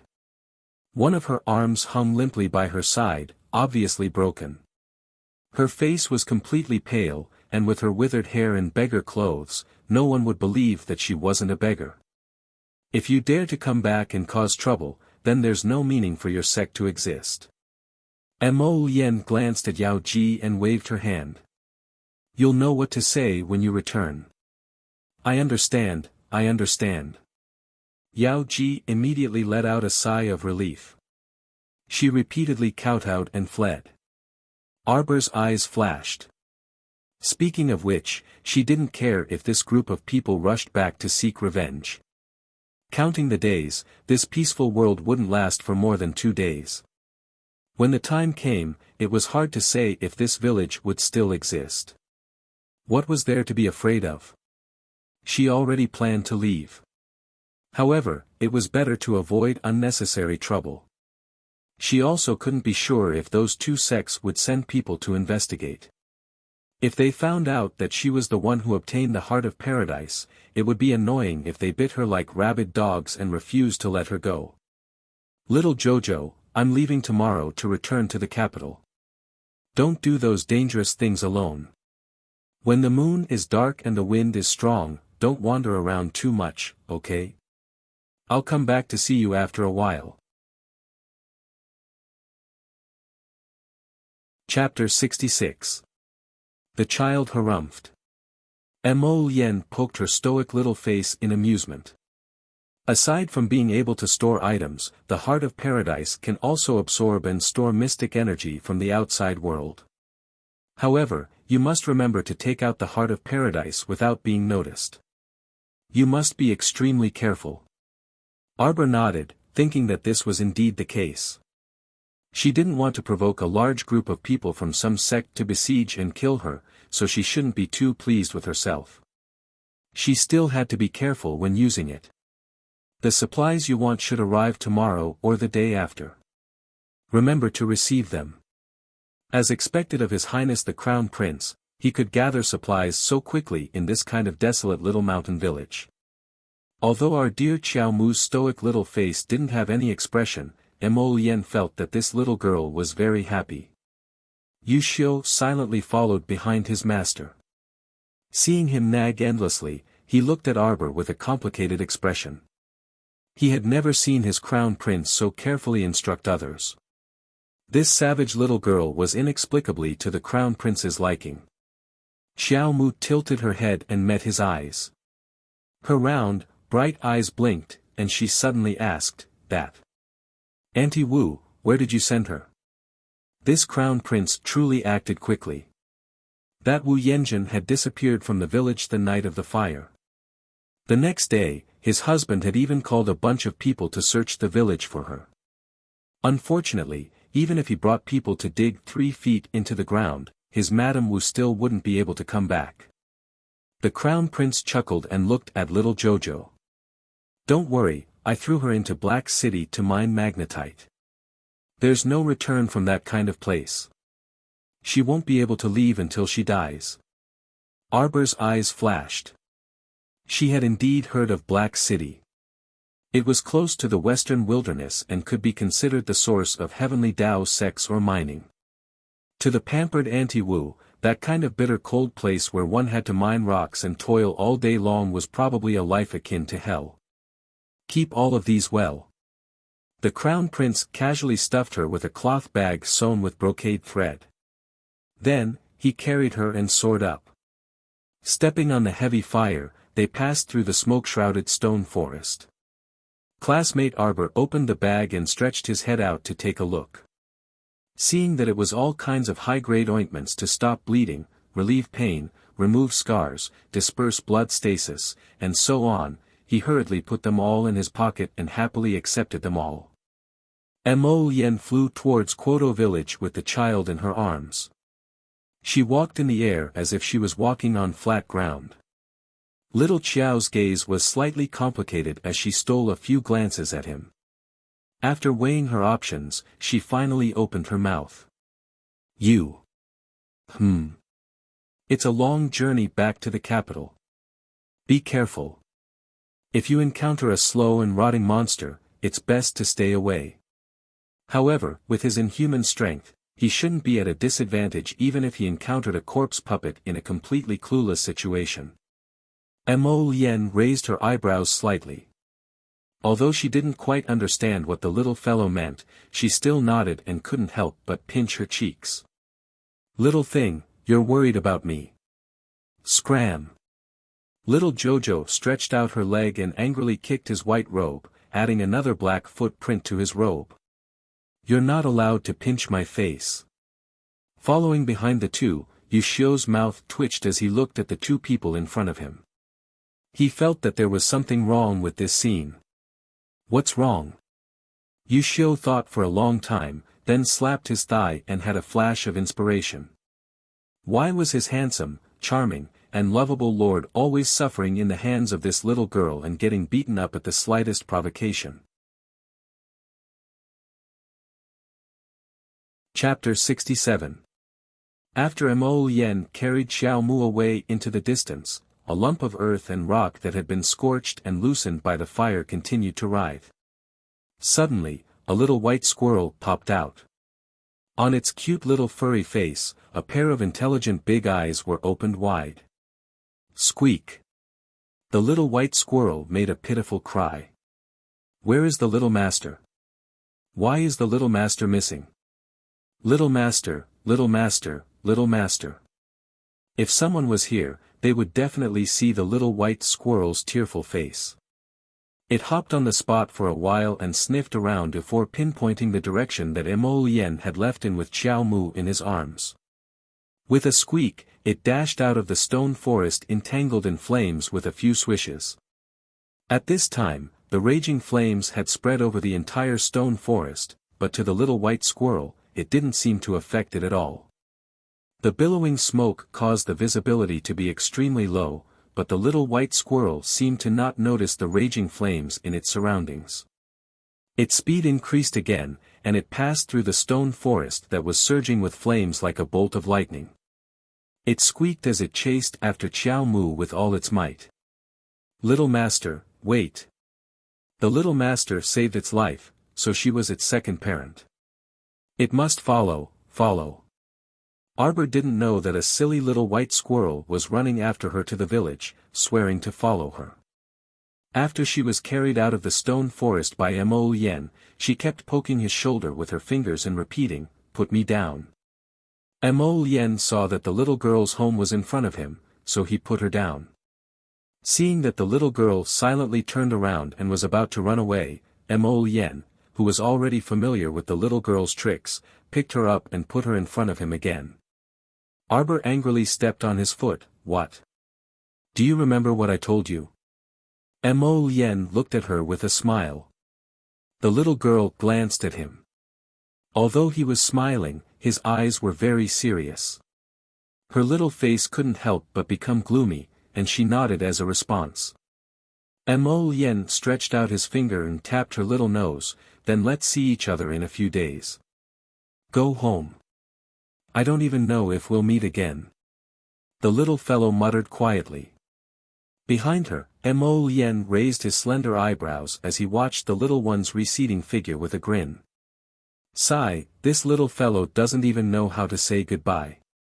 Looks like I'll have to teach him slowly in the future. As for whether or not they would meet again, they would know when they met. Mo Yen stopped at the end of the path and looked in the direction where the child had left. She slowly withdrew her gaze. "I heard that third imperial brother went to the old man and complained tearfully. The effect was very obvious." Mo Yen said softly. She turned and walked towards the inn at the entrance of the village. "Pack your things. We'll leave early tomorrow morning. I'll go back and see what else my good imperial brother can do other than crying, making a scene, and threatening to hang himself." Yu Xiu, who was accompanying them, let out a sigh of relief. He hurriedly nodded and followed the crown prince's footsteps. His grandpa should have gone back a long time ago. This trip out had witnessed a miracle. In the end, no one had gained anything. The entire mystic realm had become a child's. No one would dare to believe this kind of thing. Arbor quickly ran to the entrance of her house. She was anxious to return home. Just as she stepped through the threshold, she heard a strange voice coming from her little courtyard. "Yo, the main character is finally back." A scalding hot teacup was thrown at her little face. Arbor's eyes hardened. She dodged to the side and looked over. She saw the matriarch and a group of people sitting there as if they were being interrogated. Chapter 68. Anyone who stepped into their own small courtyard and was met with the sudden attack of a hot teacup would not be able to hold back their anger. Arbor was no exception. Although her little face was still expressionless, the anger in her eyes could no longer be suppressed, and a cold aura emanated from her body. She looked up and saw old Madam sitting on a chair in the middle of the courtyard. Her youngest aunt Xiao Wenwan and youngest aunt Su Jiao were standing on either side of her. The two guards glared at Arbor, who had just entered the door, with disdain and ridicule in their eyes. Arbor was furious that her house was occupied by old Madam and her people. Her eyes were filled with irritation. Glancing at old Madam expressionlessly, Arbor walked toward her room without looking back. She was too lazy to talk to them. Whoever wanted to talk to them could talk to them. In any case, she didn't want to talk to this old woman. This condescending attitude infuriated elderly Lady Qiao so much that she shot up from her seat and angrily rebuked while pointing at Xiao Mu, "Halt. Kneel." Old Madame Wang was so angry that her fingertips trembled. She had been in charge of the Qiao family for so many years, and her son and daughter-in-law had always respected her and obeyed her orders. She had never seen such a rude person who dared to ignore her imperial edict and despise her right to be in charge of the family. This was outrageous. Arbor had been tense for so long, and she finally got home to rest for a while. Who knew that old Madame Wang would be waiting for her here? It really made her angry. Two older women walked forward with their hands on their hips and blocked Arbor's door from both sides, trapping her in the small courtyard. Arbor's eyes were so cold that shards of ice could be seen. She looked at the two older women blocking her way as if she was looking at a corpse. "Get out of my way, or don't blame me for being rude. How dare you? How dare you go against the heavens?" Wang Shi was so angry that the veins on her forehead were throbbing. "Whoever stops me from resting, I'll make her pay the price." Using a soft baby voice to say such murderous words, it really made people stare at her in shock. "I'll see if you dare. You!" Bang bang. Arbor raised his leg and kicked the legs of the two older female servants. With two cracking sounds, the two older female servants screamed at the same time. They were in so much pain that their waists bent down. Su Jiao was dumbstruck for a moment before letting out an ear-piercing shriek. "You damn lass, you really dared to lay your hands on your grandmother's people. Are you deaf? I've already warned you to get out of the way. Is my word so hard to understand?" Arbor sneered and punched the belly of one of the women, sending her flying several meters away. She howled and fell at the feet of the old lady. The other old maid was so scared that her face turned pale and she retreated. There was no need for Arbor to do anything. She rolled and crawled to the old lady's feet and cried, "Ancestor, help me. Ancestor, help me." Extremely boring. Arbor's eyes flashed with a cold light as he glanced at the old lady expressionlessly. Old Madame Wang jumped in fright from her emotionless gaze, and she staggered back 2 steps, almost falling down. Everyone scrambled to support this old lady. Old Madame Wang was so angry that her chest was trembling, and her lips trembled as she cursed, you little bastard, you actually dared to lay your hands on your elders. Hurry! Hurry and hold this little bastard down. Beat her ruthlessly, beat her to death." Chapter 69. Elderly lady truly came prepared this time. Not only did she bring 4 to 5 crude midwives, she also brought 2 grandnephews from her maternal family who knew a bit of martial arts. Those 2 grandnephews were about 14 to 15 years old. Upon hearing elderly lady's command, they rushed forward like hotheads. One of them reached out to grab Arbor, while the other swept his leg to kick Arbor's legs. In Arbor's eyes, their slow speed was like a snail's crawl, yet they wanted to hit her. Simply laughable. Arbor immediately broke free of the two's encirclement with a flash of his body. In turn, he slapped the 2 grandnephews in the face. This little bastard was hitting them for her to see. Elderly lady almost vomited blood from anger when she saw this. She felt like these 2 slaps were landing on her own face, causing her to lose all face. Still not stopping. Arbor coldly looked at the 2 grandnephews of the Wang family. His gaze was so cold that the 2 youths couldn't help but shiver. "You aren't my match." Arbor very calmly stated this fact. He truly had no interest in bullying 2 normal martial artists without mystic energy. This kind of person indeed had an advantage in front of weak commoners, but in front of mystic cultivators, they were completely lacking. Elderly Lady Wang's 2 grandnephews weren't too stupid. They didn't dare to refute Arbor's words and returned to elderly lady's side dejectedly.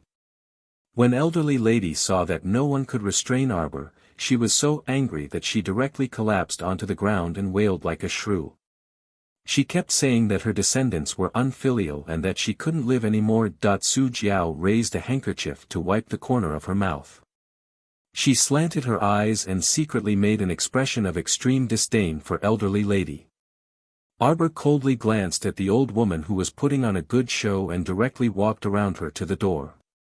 He pushed open the door with one hand and turned to show elderly lady a disdainful gaze. He coldly said, "If you can't live, then just die. For an old bitch like you, living is also a waste of food.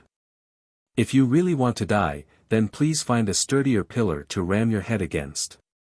You've spent so much effort and time to put on such an act, yet you still won't die in the end. Who are you trying to impress? Your acting is so clumsy, and it's hard to get a bunch of people to cooperate with you. You guys are really too much." Everyone stared at her, dumbfounded. Even the old lady stopped making noise and stared blankly at the cold-faced child.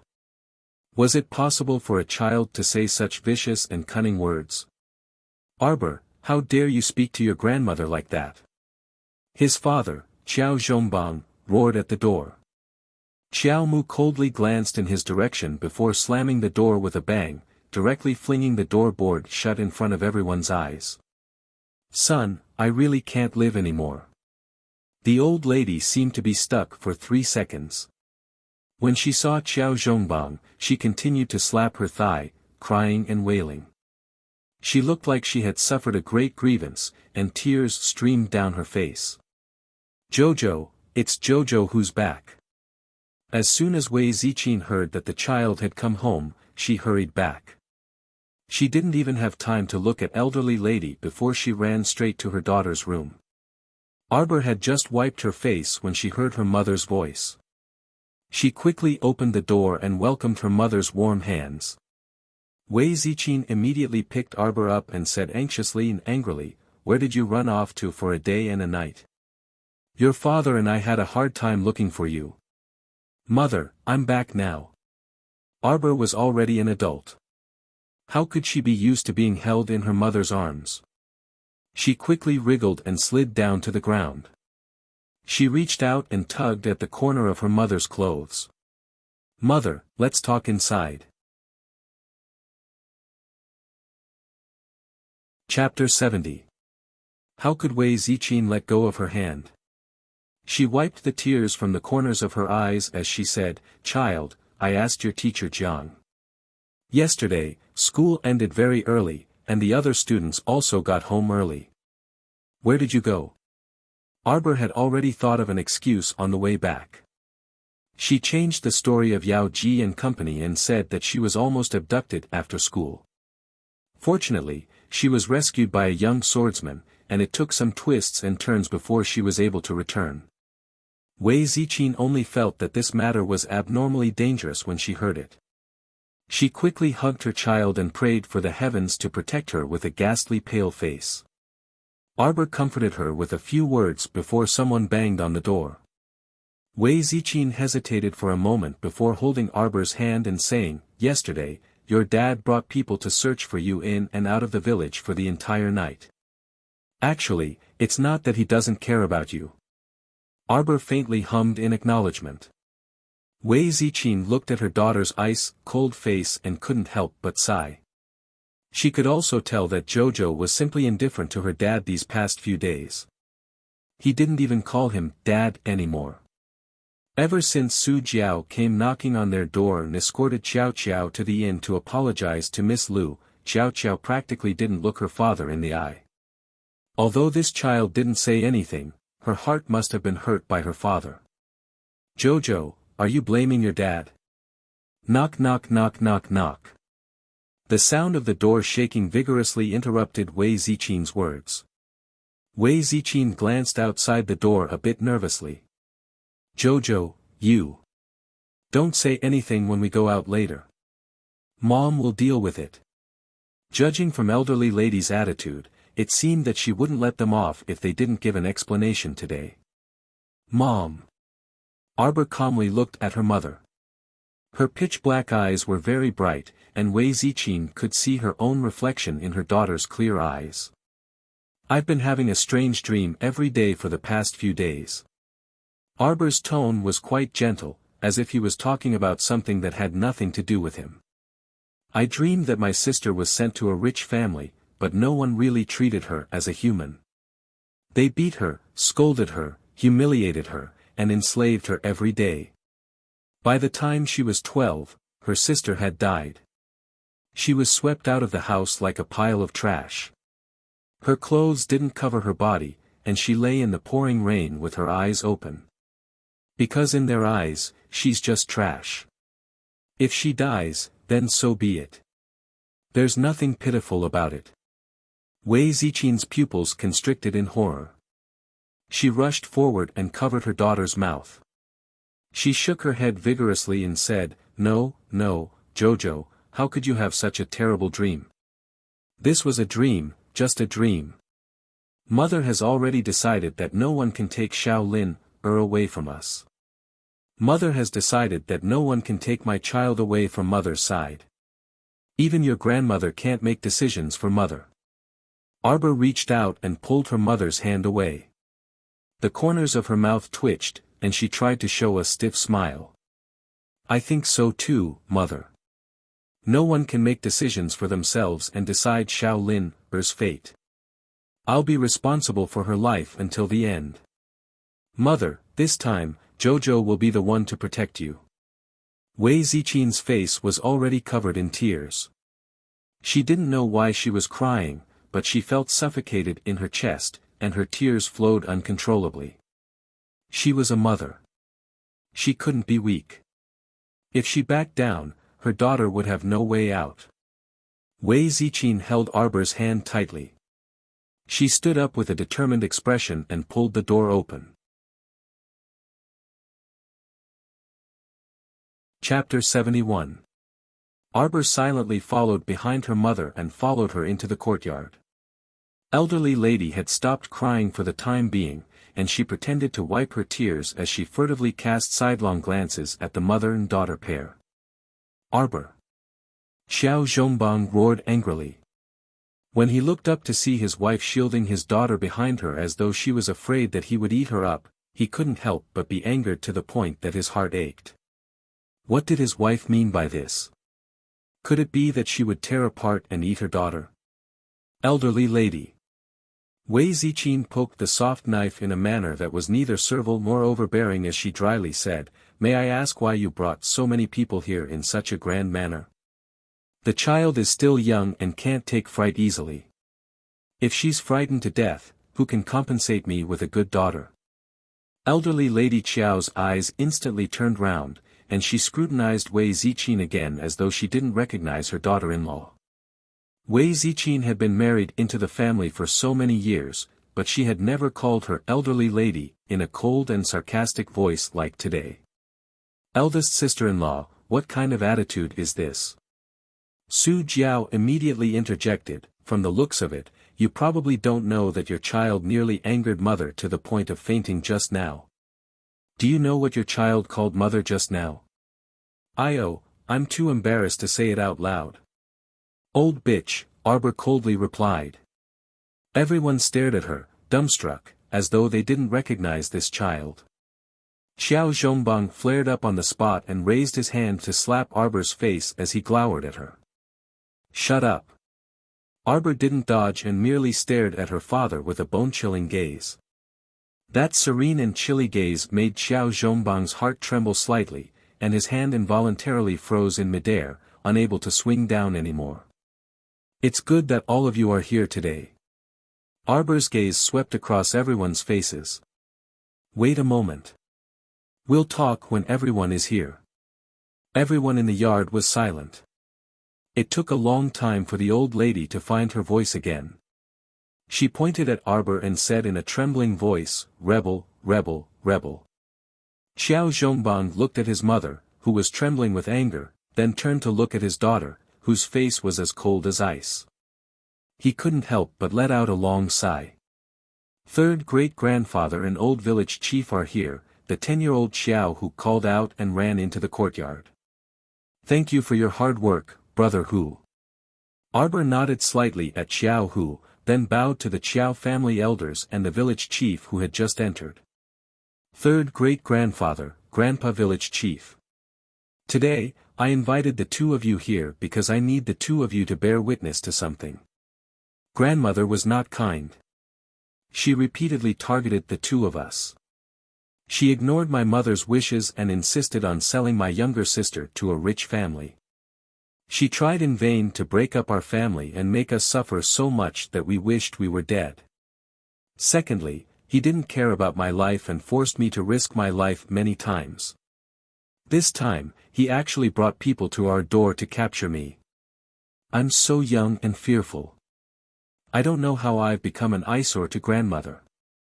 I've blocked grandmother's path and made her want to deal with me time and time again. If the family really can't tolerate my younger sister and me, then it would be better to expel us from the family. We don't ask for glory or riches, we just ask for peace and freedom. We don't need to live in fear under grandmother's pressure every day. The old lady looked at third great-grandfather's stern gaze and her lips trembled. She was so angry that she wanted to faint. Was this child possessed by a ghost? How could she say such a sentence with every word that hit his heart? Seeing the disdainful gazes from third great-grandfather and the village chief, the old lady's face burned. She wanted nothing more than to close her eyes immediately. Such a small child. How much had he suffered to be able to say something like expelling himself from the family? Chapter 72. Elderly lady felt her face burning, and her lips trembled, but she couldn't say anything. Originally, it was just a small family matter that could be resolved behind closed doors. Who would have thought that the damn girl would invite the two most powerful people in the village today? With this fuss and publicity, the good reputation she had accumulated for more than a decade was completely ruined. Where was she going to put her old face? Wouldn't she be laughed to death by the people in and out of the village? You. Elderly lady pointed at Xiao Mu. She was simply caught off guard by Xiao Mu's preemptive strike. Enough. Third great-grandfather said to Wang Nei with a straight face, old fifth daughter-in-law, I warned you 2 years ago that you shouldn't meddle too much in the children's family matters. Let them handle it themselves. Originally, our branch was separated from the main family and arranged to live in this small mountain village. It's fine as long as we can live our own lives. Our children and grandchildren are growing up day by day, and those who should be separated have also been separated out.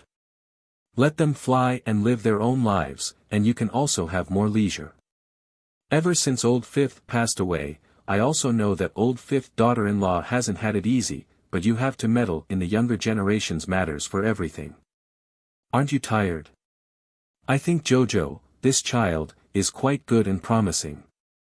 He has already advanced to the ranks of mystic cultivators at such a young age.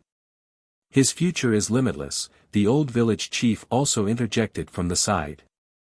Look at how you forced such a good child. Elderly lady's lips trembled in anger, and she couldn't help but shout, Third uncle, old village chief, you don't know anything. Do you know what this child did 2 days ago? She ran to Long Gate Inn alone and violently beat up Miss Lu from Tiandao sect. Tiandao sect came to make trouble for me, and I had to deal with them for several days. I didn't know how many things they gave me before I finally dealt with the matter.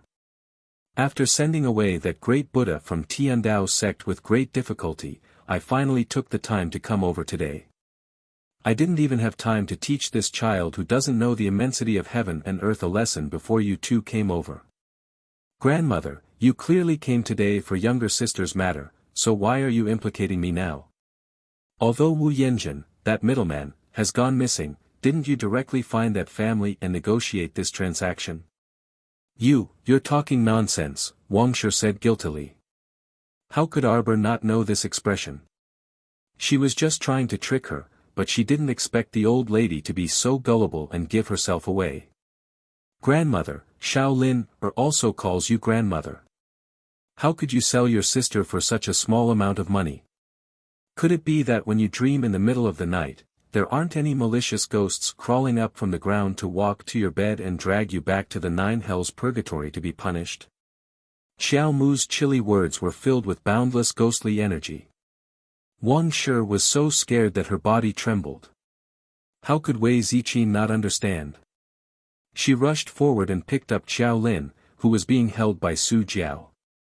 She looked at Madame Wang and the others with a guarded expression and said angrily, "Mother, although our family is poor, we're far from selling our daughter. Mother, you'd better put away these thoughts and never talk about sending Lin Er away in front of me again." "Okay, okay. All of you are rebelling against me." Madame Wang was so angry that she beat her chest and stamped her feet. She had a bitter look on her face. "I'm just being considerate. The child in your belly is about to come out. When the time comes, how are you going to raise 3 children at home? Now, the burden is so heavy with only 2, this." "Shut up!" Great-grandfather 3 shouted. Chapter 73. Old Fifth Daughter-in-Law, you. Third great-grandfather pointed at Madame Ne Wang and sighed. Muddle-headed. Many villagers were crowding outside the courtyard, and they were all pointing and whispering. Madame Ne Wang only felt that their gazes were filled with disdain, and she felt a stabbing pain in her heart that made it difficult for her to breathe. Third great-grandfather, mother-in-law is doing this for the good of eldest brother's family. Shut up! Third great-grandfather roared at Su Jiao. Do you think I'm an old fool? Zhongheng daughter-in-law, it's enough for you to manage your family's affairs. Aren't you ugly and shameful if you insist on sticking your hand into Zhongbang's family? Su Jiao instantly quieted down and didn't dare to make a sound. Old fifth daughter-in-law, you don't need to bother with Zhongbang's family's affairs in the future. Although our bloodline has fallen to Quoto village, it's not to the extent that we can't raise a child. It's just a matter of having more food. Zhongbang daughter-in-law, don't worry, as long as third granduncle is here, your family's children won't starve. Don't worry about giving birth, and don't be too burdened. Third uncle. Madame Ne Wang was so angry that she almost fainted. Old fifth daughter-in-law, I want to discuss something with you. From what I see, the 3 brothers Zhongbang, Zhongxing, and Zhongheng all have their own families and children. Ah, your youngest daughter is also getting married in September. How about this, I'll make a decision for you. Let's split up the family here today. We can't split. Madame Ne Wang shrieked and collapsed onto the ground. Third uncle, although you're my elder, you can't bully us orphans and widows so brazenly. How can this family be split up just because you say so? If we don't split, look at what you've become. Third great-grandfather glanced indifferently at Madame Ne Wang, and a trace of disgust flashed through his sharp eyes. It's settled then. It's good that old village chief is here, so he can be a witness. Split now, split immediately. Third granduncle, old village chief, how about we wait for second brother to return to discuss this matter? We. Xiao Zhongbang saw his mother collapse on the ground, and his heart ached as he stepped forward, wanting to speak up for her. Zhongbang, I know you're filial and honest, but sometimes, you have to take care of your wife and children. Ziqin hasn't had it easy all these years. Great-grandfather 3 gave Xiao Zhongbang a meaningful glance, pulled him aside and whispered a few words. After Xiao Zhongbang came back with third granduncle, he didn't say anything. He just kept sneaking glances at Wei Ziqin, who had a cold expression on her face. The separation of the family went quite smoothly. The old lady's wails and howls were of no use. With the old village chief as a witness, great-grandfather 3 single-handedly facilitated the separation ceremony.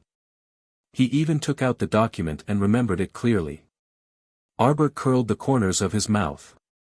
His sharp gaze swept past the old village chief and third great-grandfather. When he turned around, his eyes couldn't help but reveal a faint smile. She returned to her small room and closed the door. She sat at the table for a long time before pouring herself a cup of cold tea. She muttered to herself, power is really a good thing. When I have power in my hands, I can have everything. Less than an hour ago. Great-grandfather 3 in the old village chief knelt in front of Crown Prince Lien, trembling with fear. They looked at the youth in front of them, who was holding a coarse teacup in one hand, as if he was holding a flawless moon. They held their breaths and didn't dare to make a sound. After a full 7 minutes, the youth's cold voice said faintly, "By today, separate Jojo's family. In the future, if that old lady is blind enough to cause trouble for Jojo, I will cause trouble for you." Whoosh! An iron arrow swept past the two old men's hair and pierced into the pillar below the eaves. The pillar immediately tilted, almost unable to support half the eaves.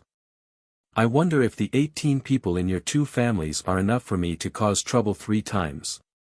The crown prince flicked his sleeves and stood up. The two old men immediately prostrated themselves on the ground. "As your highness commands." Chapter 74. Old Lady Qiao was furious this time. She had lost all face in front of the entire village. After she was carried back, she fell ill on her bed and groaned. Xiao Mu flipped through the family division document beside her, a faint smile on her lips.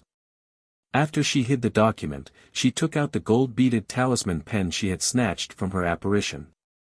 She spread out the 30 talisman papers that Brother Xiao Hu had bought for her in front of her. Taking a deep breath, she cleared her mind and concentrated. Arbor silently recited the elementary talisman technique incantation. She then made a hand seal according to what she had learned from the golden talisman jade tome and concentrated on drawing talismans.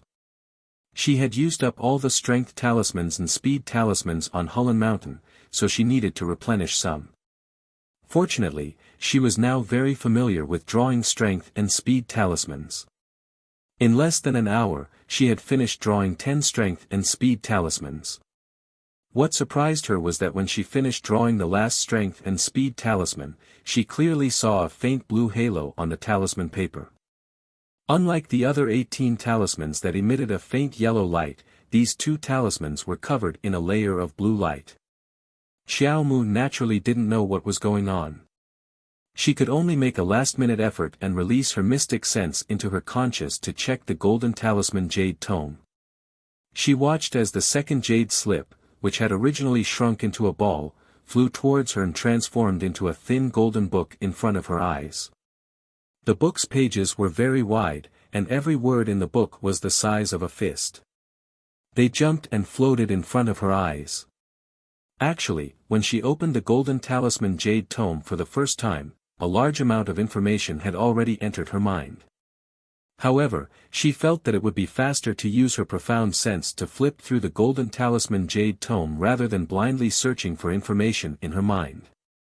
After all, she didn't have a clue at the moment.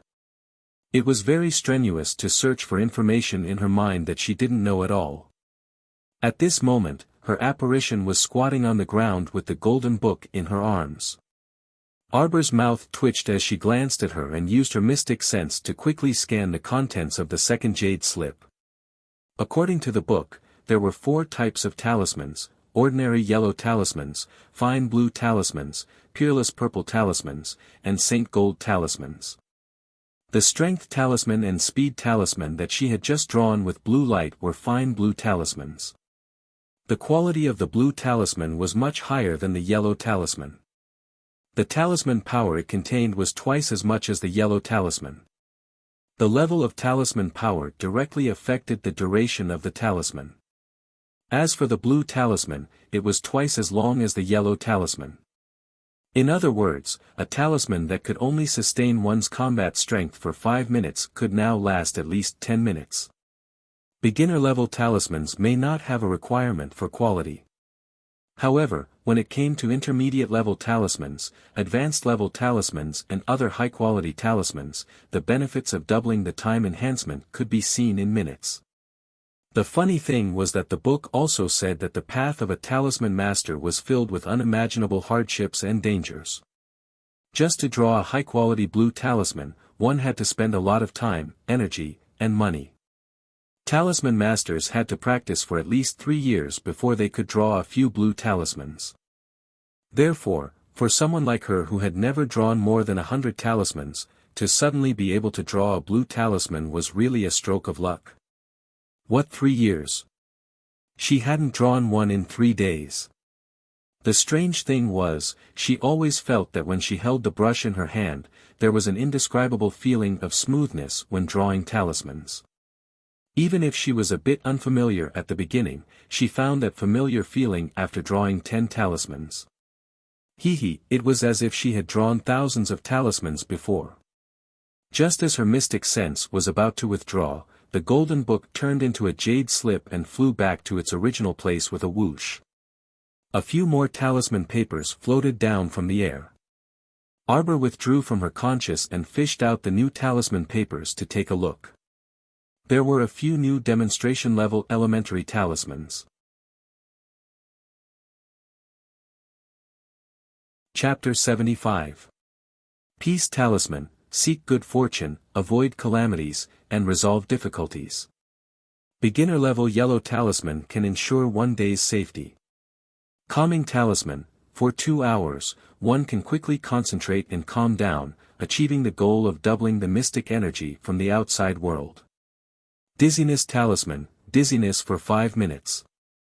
Opponents one level higher than the user are immune to the effect. Immobilization Talisman, dizziness for 5 minutes. Opponents one level higher than the user are immune to the effect. Arbor squatted in front of the table and flipped through the talisman papers in his hand. When the descriptions of these talismans appeared in his conscious, a certain child rolled his eyes to express his disdain.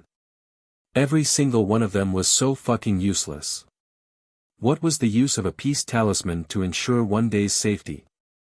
Wouldn't it return to its original state after 1 day? Besides, the elementary talisman power on these peace talismans definitely wasn't high. It was hard to say whether some great misfortune could be turned into good fortune. The calming talisman was even more useless.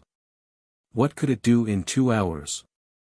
Some people might not have finished communicating with the outside world after 2 hours of meditation and hadn't even captured their mystic energy.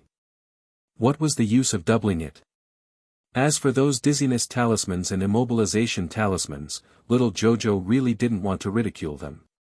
With her current cultivation, she could only immobilize small fries below the 3rd level of Mystic Cultivator level. It was useless against people 1 level higher than her, so what was the use? As for those ordinary people, did they even need techniques like immobilization and dizziness? They could just crush them with 1 finger. Useless. Useless. Little Xiao Mu threw away 1 talisman after another. She was so angry every time she threw one. In the end, the little person was paralyzed by the bed. Bored to death, she touched the last 2 yellow talismans and glanced at them without much hope. Wall Traversing Talisman, traversing walls within 3 feet for 5 minutes. Storage Talisman, 1 cubic meter of storage space. Items can be stored and stored 100 times. Living things can't be stored. Little Xiao Mu's eyes lit up. She finally saw 2 slightly better talismans. How could she not draw at least 2 of the wall-traversing talismans that were essential to every household? Storage talismans were even more surprising. In her previous life, she had once seen an intermediate-level storage talisman in the hands of a young elite disciple from her family. That intermediate-level storage talisman could only store about 3 cubic meters of items, but in everyone's eyes, it was already a very magical item. In her previous life, the popularity of storage talismans was reflected in the fact that they could be sold for an astonishingly high price in both the black market and the normal market. Once the storage talisman appeared in the marketplace, there would be an uproar and many parties would fight over it. Xiao Qiao looked at the remaining 10 blank talisman papers in her hand and excitedly spread them out to continue drawing wall-passing talismans and storage talismans. In the beginning, she was extremely unfamiliar with it, but after failing 2 or 3 times, she started to become proficient. It was as if she was born to draw talismans. The smoothness of her strokes would surely shock any talisman master present to the point their eyeballs would fall to the ground. Which talisman master could draw talismans so smoothly and quickly after 2 or 3 times? In the end, out of the 10 blank talisman papers, she failed 3 times. She drew 3 elementary yellow wall-passing talismans and 3 elementary yellow storage talismans. The last talisman she drew was a blue elementary storage talisman. The talisman power of a blue talisman was double that of a yellow talisman. Therefore, her last elementary blue talisman had a storage space of 2 cubic meters, which could be stored and stored 200 times. It was a pity that she didn't have the money to buy more blank talisman papers. Otherwise, she might be able to draw a few more blue talismans. She always felt that high-quality blue talismans weren't as rare as the book said. The little fellow propped up her chin with one hand and happily put away all the talisman papers she had drawn. She stood up and looked at the dark sky outside the window. Her eyes rolled as a plan formed in her mind. Chapter 76. There were over 100 households in Kwoto village. Excluding Tycoon Zhou's family, the Qiao family courtyard that elderly lady lived in could be considered one of the wealthiest families in the village. Meanwhile, younger uncle Qiao Zhongheng and Su Jiao's house was located next to the Qiao family courtyard, and there was even a side door in the middle that connected the 2 houses. Elderly Lady Qiao doted on her youngest son quite dearly, and among her grandchildren, the one she favored the most was Su Jiao's son, little Fatty Qiao. When Arbor snuck to younger uncle's house window, he saw the 4-year-old chubby boy making a big fuss in the house. Su Jiao coaxed the child until she was badly battered, and her husband, Qiao Zhongheng, even scolded her in dissatisfaction. Su Jiao angrily threw the chubby boy onto the bed and turned to point at Qiao Zhongheng as she scolded, "Coax him if you can." She was almost angered to death today. She made a trip to eldest brother's house, but she didn't reap any benefits and was even scolded by that old-fashioned third granduncle. She was so angry that her lungs were about to explode. "I say, seriously, doesn't our son just want a clay figurine toy? Just buy it for him. How are we going to coax him when he's making such a fuss?" Qiao Zhongheng became angrier as he spoke. Buy, it doesn't cost money. That lousy toy costs half a tael of silver. If you're so eloquent, why don't you buy it for your son yourself?" Su Jiao's temper flared up at the mention of money. "It's not like you don't know that Shaolin's matter is a mess. The deposit we received from the Dou family has been refunded, and your mother even told me not to meddle in this matter in the future. Money, this requires money, that requires money. Why don't you give me 10 or 8 taels of silver to spend? Why are you being so loud?" Qiao Zhongheng's face flushed red from his wife's words. He had always been an idle, drunken fool. No matter how many taels his mother gave him, it wasn't enough for him to squander in a few days. How could he have known that their family was short on money? I didn't know that Shaolin's matter was a mess. Didn't you say last time that we could earn 20 taels of silver after selling Shaolin? He was still thinking of swindling a few taels of silver from his wife to buy 2 bottles of good wine. Sell. Su Jiao was so angry that her head hurt. She glared at her husband and said, "Your niece is very capable. Do you know that you've slapped your mother's face in front of so many people today? Let me tell you, that niece of yours is really a debt collector. She was already so good at scheming at such a young age." He really didn't know how she could think of so many things at such a young age. He actually invited the old village chief and third granduncle here to make the decision. With just a few words, they separated big brother and big sister-in-law's family. "What?" Qiao Zhongheng raised his voice. "Eldest brother's family moved out. Drink. You only know how to drink all day. What else can you know? I think other than you, this news has spread throughout the entire family. Who doesn't know that big brother and sister-in-law's family moved out today?" Su Jiao angrily pushed Qiao Zhongheng away and angrily pinched the handkerchief in her hand. "Then 20 taels are gone just like that? Xiao Zhongheng exclaimed with a pained expression. 20 taels. Bah! 20 taels. We don't even have any money left. Su Jiao wished for nothing more than to spit at him.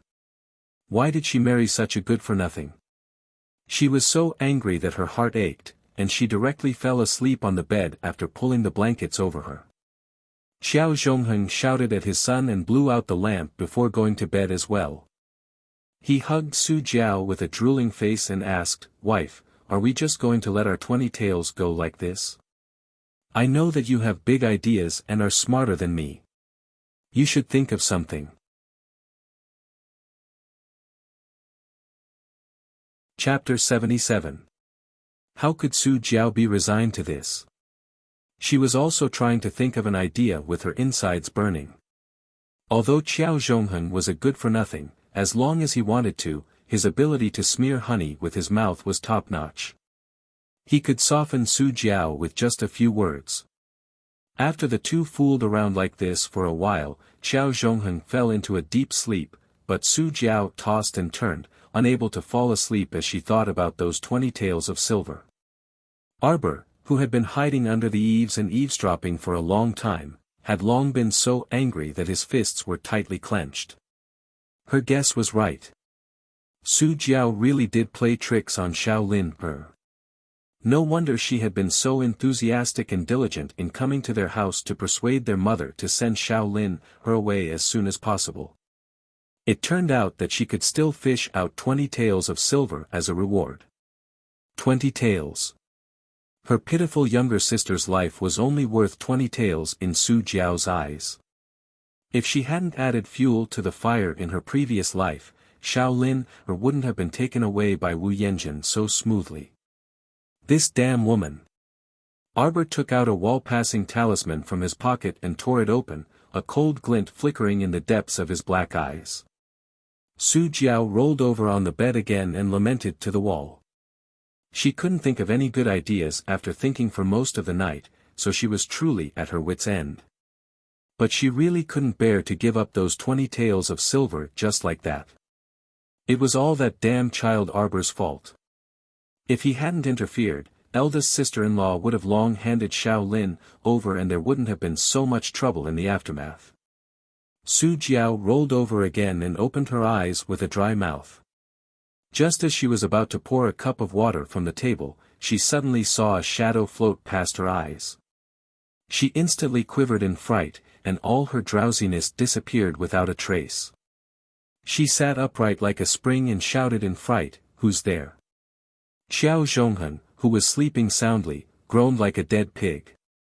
Su Jiao saw nothing in front of her and calmed herself down before inwardly sighing in relief.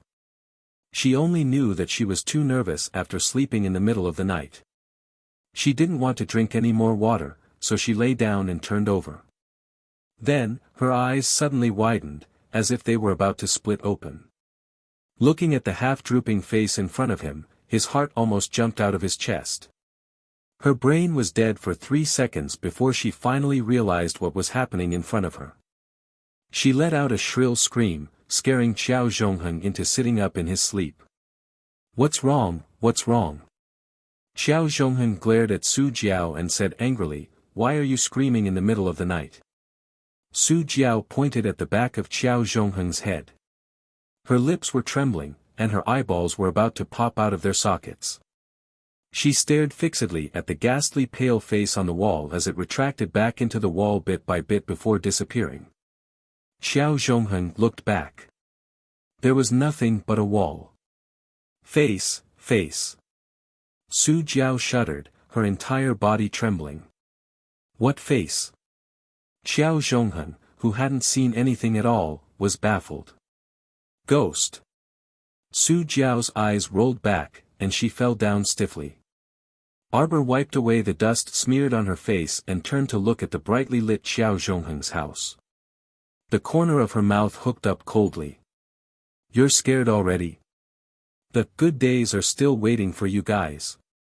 As the shadows of the trees swayed, the little girl's figure quickly disappeared from the dark house.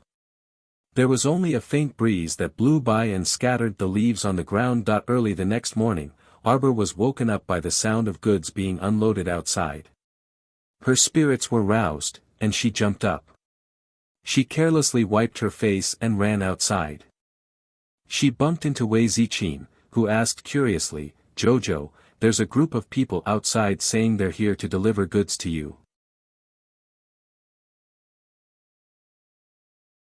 Chapter 78. Mother, I'll be right back. Arbor excitedly ran past Wei Ziqin. Wei Ziqin turned her head to look, a trace of a smile on her face. "How long has it been since I've seen my daughter so happy? Now she looks like a lively child." As soon as Arbor ran out the door, she saw a dozen carriages parked in front of her yard. Many workers were moving boxes from the carriages and temporarily piling them up next to the yard door. A youth in tight-fitting black clothes walked up to Xiao Mu and respectfully bowed, asking, "Little master, can we move all the chests inside?" "Yes, move them to the woodshed." Arbor glanced at the youth and waved her hand vigorously. The villagers were all attracted by the commotion at Arbor's house, and they all surrounded the carriages to admire the tightly covered boxes. "Qiao Qiao, did you spend all the gold the Heavenly Tao sect gave you to buy so many things?" The neighbor's auntie curiously looked at the items in front of Qiao Mu's courtyard. If so many boxes were moved inside, wouldn't the Qiao family's yard be filled? Arbor nodded and pulled Xiao Hu out to help direct the movement of the boxes. She followed the youth in black into the house and had them move all the boxes to the woodshed. The number of boxes exceeded Arbor's expectations. She blinked and looked at the youth in black with some confusion. "There are 3,000 iron arrows here, each one made of fine iron. There are 30 boxes, and each box has 100 iron arrows." The black-clothed youth opened one of the chests next to Qiao Mu and showed her the shiny, jet-black iron arrows inside the chest. Afterwards, he took out a small silver gold-plated chest and handed it to Qiao Mu. "Little master, keep this well. There are 10 crow gold arrows inside. After you bind them with your blood, you can retrieve them every time you shoot them out. This item is hard to come by, so you must keep it well." Arbor looked at the youth with sparkling eyes. Why? The 900 taels of gold she gave couldn't even buy half a strand of hair, let alone a single arrow. No matter how ignorant she was, she knew that black gold was a top-grade material specially used to make mystic weapons. It was very spiritual, and even an entire magnetite mine might not be able to dig out a small piece of black gold. This was a priceless item, and that nouveau riche crown prince gave her 10 black gold arrows in one go. Why did she feel like she was hugging a very thick thigh? The youth in black smiled. "Young master, don't worry, these are all free." Arbor rolled her eyes in annoyance. "If you dare to take money, I'll immediately kick you from one door to the other." The youth in black suddenly felt that his perception was very good. He actually saw a trace of viciousness in the little girl's eyes. "Heh heh." He quickly closed the box and handed another one to Miss Arbor. "This is the crow repeating crossbow. It's also a level 12 mystic weapon made of black gold. His Highness said that it's the same as the ferrule he gave young master. Currently, its level has been suppressed to around level 3. Young master will be able to use it as soon as you start." Arbor flipped through the 30 normal repeating crossbows and put them away together with the crow repeating crossbow. Then she turned to look at the boxes of clothes that were carried in. According to their previous agreement, a certain crown prince would buy her 20 years' worth of clothes to wear. Arbor rubbed her little nose. Cough cough, 20 years seemed a bit long. At that time, she really did have the intention of making things difficult for him. Chapter 79. Seeing that the crown prince had handled this matter so well, Qiao Mu looked at the youth in black with a rare amiable expression. "So you're called Yushio. Go back and thank His Highness on my behalf. Alright, you can leave after putting the things down." Look. This heartless little thing said this. No wonder His Highness had warned him to be careful of this little fellow. She would turn her back on him as soon as the things were in her hands. The youth in black straightened his face and cupped his hands at Xiao Mu. "Little master, His Highness has instructed me to follow you from now on and work for you. Also, I'm not called Yu Xiu. I'm called Ao Yi. Miss, Yu Xiu is the captain of the Dragon Saliva Guard. Just how blind are your eyes? Yu Xiu has always been by His Highness' side. Logically speaking, this isn't the first time you've seen him. How could you mistake him for someone else? Shouldn't you reflect on your actions? Ao Yi."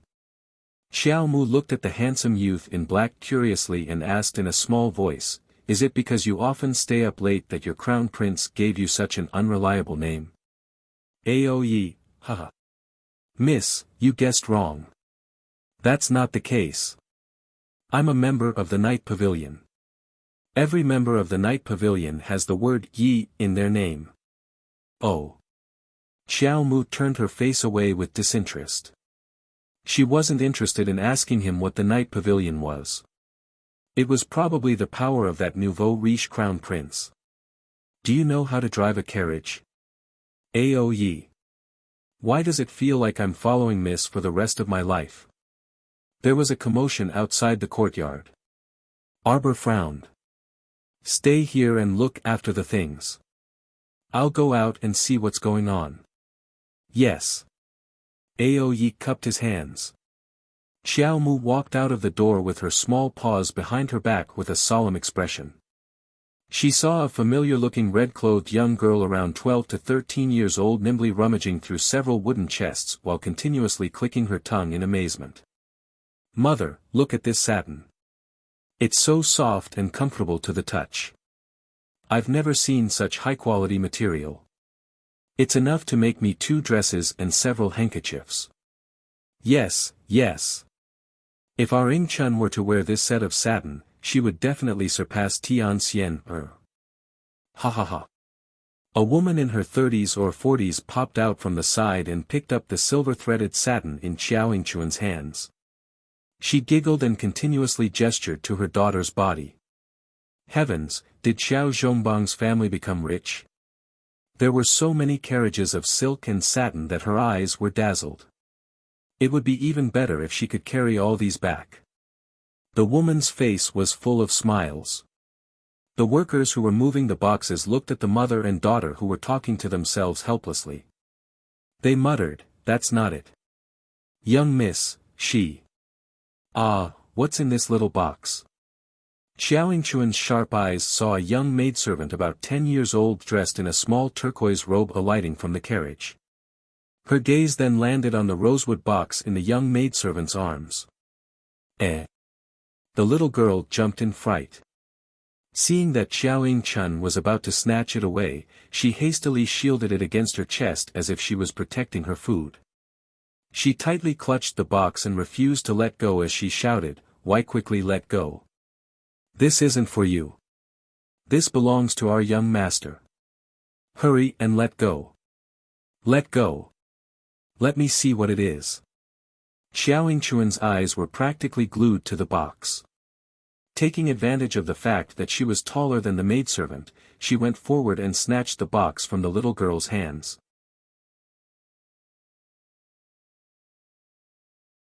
Chapter 80. The box full of jewelry was eye-catching, and Xiao Yingchuan's eyeballs nearly popped out of their sockets. How could she be willing to let go of the box? She had never seen so many beautiful jewelry in her entire life. What golden-laid purple jade pendant, what glazed agate necklace. At first glance, there were more than a dozen types of bracelets and bracelets. Among them, the pure gold silk bracelet was already the most unremarkable. The various beautiful reds and emeralds dazzled her eyes. She hugged the box and pounced to her mother, Madame Nei Li's side, acting coquettishly. Mom, look at these. They're so pretty. Oh my." The madam slapped her thigh and exclaimed, "These are all good stuff. Chun, you have to put them away properly. Don't lose them." The madam spoke as if these were all her daughter's possessions, which made the tearful young maidservant widen her eyes in shock. Heavens! The young maidservant swore that she had never seen such a bandit and shameless person. Mom, I won't lose them. Xiao Chun hugged the box tightly to her chest in glee, and her eyes kept darting left and right. She arrogantly pulled over a dozen boxes and said to the stupefied workers beside the carriage, these, and these. Load them all onto the carriage and move them away. As she spoke, she went up with a grin and continued to touch the satin that she had previously felt especially comfortable. She turned around to ask her mother, Mom, don't you think it's strange that the Chiao family's elderly lady in the third branch's youngest aunt didn't come over after such a big commotion? This was a bit illogical. If that elderly lady and the third branch's youngest aunt came to snatch the goods first, how could the two of them have a share? Madame Neyli also found it strange. That old fart and the third branch's Su Jiao weren't easy to deal with. They were people who would curry favor wherever there were benefits, so how could they not come? If they had known beforehand that the eldest branch had bought so much good material home, how could they not come to snatch it? Madame Neyli hugged a roll of brightly colored material and couldn't close her mouth from smiling as she touched it. Why do you care so much about them? We came first and picked first. Who told them to come so slowly? Who's to blame for being short-handed? Xiao Chun hugged the rosewood jewelry box, unable to put it down. She beamed with joy as she nodded repeatedly. She pointed at the dumbstruck workers on the side. Mom, then let's go quickly. All of you, what are you all standing there for? Hurry up and put your things in the car and follow us. Hee hee. Arbor didn't expect to see such a wonderful show as soon as he came out. This was really an eye-opener. With a sidestep, the petite figure arrived in front of Xiao Chun and ruthlessly kicked Xiao Chun's knee. As she cried out in pain, she jumped up and knelt on the ground. When the box flew out of her hands, Xiao Qiao caught the jewelry box with one hand and sat on one of the boxes. Bang! The lid of the box was pressed down, almost breaking Madame Li's fingers as she hastily retracted them. Damned girl! What are you doing? Madame Li cursed with her hands on her hips. These are all mine. Where do you want to take it? Arbor looked at the two people with disdain and waited on them coldly. Not only is your face big enough, but your appetite is also incredibly big. There are so many carts of my things, and you want to take them away without even saying a word. I really want to ask the two of you, who gave you such big face and guts? Madame Neyli's face flushed red, and her chest heaved up and down in anger. She pointed at Arbor and angrily reprimanded, Why you little girl, do you know who you're talking to?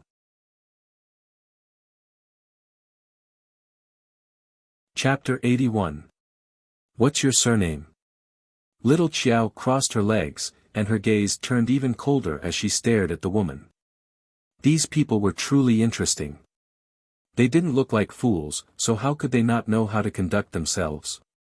There were so many boxes displayed in front of her house that it would make people green with envy, but wasn't it a little too unsightly to directly rob them? Even robbers didn't need to be so arrogant, right? Moreover, who told them that things in Arbor's hands could be so easily snatched? Previously, there were so many vicious people who wanted to snatch the heart of paradise from her, but not a single one of them managed to get away with it. Yet this pair of mother and daughter, who were so weak that they couldn't even truss up a chicken, wanted to learn from others and snatch things. They should take a pail of water and look in the mirror to see if they were so shameless. Madame Neyli looked at Arbor in embarrassment. She didn't expect that this child really didn't recognize her. You, child, your words are too unpleasant. According to seniority in the clan, I'm your second aunt. As she said this, she forced a smile on her face and pulled over Xiao Chun, who was groaning and standing up angrily. She coughed dryly and said, This is your older sister Chun. Haven't you seen each other since you were young? Perhaps you were too young back then and forgot. We're all relatives of your family. Where's your father and mother? Have them come out for a while. There were so many silks, fabrics, and jewelry.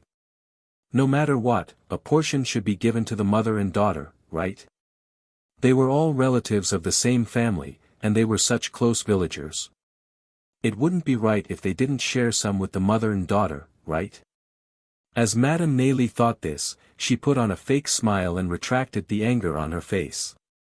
She then gently pinched her daughter's palm, telling her to restrain her anger as well. But how could Xiao Ying-chun restrain her anger? She had never suffered such grievances in her life. She was kicked to the ground by Arbor, and her posture was so ugly that she almost didn't want to recall it. With so many villagers watching her make a fool of herself, how could she calm down the anger in her heart? Mom! Xiao Ying-chun tugged at her mother's elbow and glared at Arbor angrily. Why are you being so polite to her? Take the things away. There's no need to waste words with her. Arbor chuckled and glanced at the dumbstruck workers. What are you waiting for? Why aren't you carrying the box into the courtyard? Are you waiting to be robbed? Yes. The leading waiter waved his hand. Move it. A group of people came forward to unload the goods, moving the boxes of fine satin to Arbor's courtyard. Xiao Ying-chun's eyes were about to shoot out a venomous glint. Who knew where she got the courage from, but she actually rushed up and hugged the chest in one of the shop assistant's hands, fighting back and forth with him. Let go, let go. Where are you taking my clothes? Let go of me. The clerk looked embarrassed and looked in the direction of Arbor for help. Young Mississippi, why are you being so polite to bandits? Arbor smirked and waved his hand. Just beat them out of here. Yes. With Arbor's words, the shop assistants no longer hesitated. When they saw Madame Naley and her daughter rushing up to grab the chest in a frenzy, they didn't hold back anymore. Madame Naley and her daughter were both ordinary people, so how could they win against the shop assistants with round waists and thick arms? Madame Naley's head bumped into a tree, and she shrieked as she touched the blood dripping from her forehead. Xiao Ying-chun fell to the ground in a sorry state. She clutched her leg and bawled loudly, "Want my life, want my life."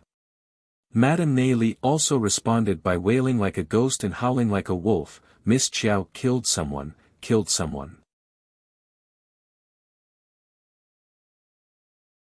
Chapter 82. What are you waiting for? Continue to move. Don't take these people's cries seriously.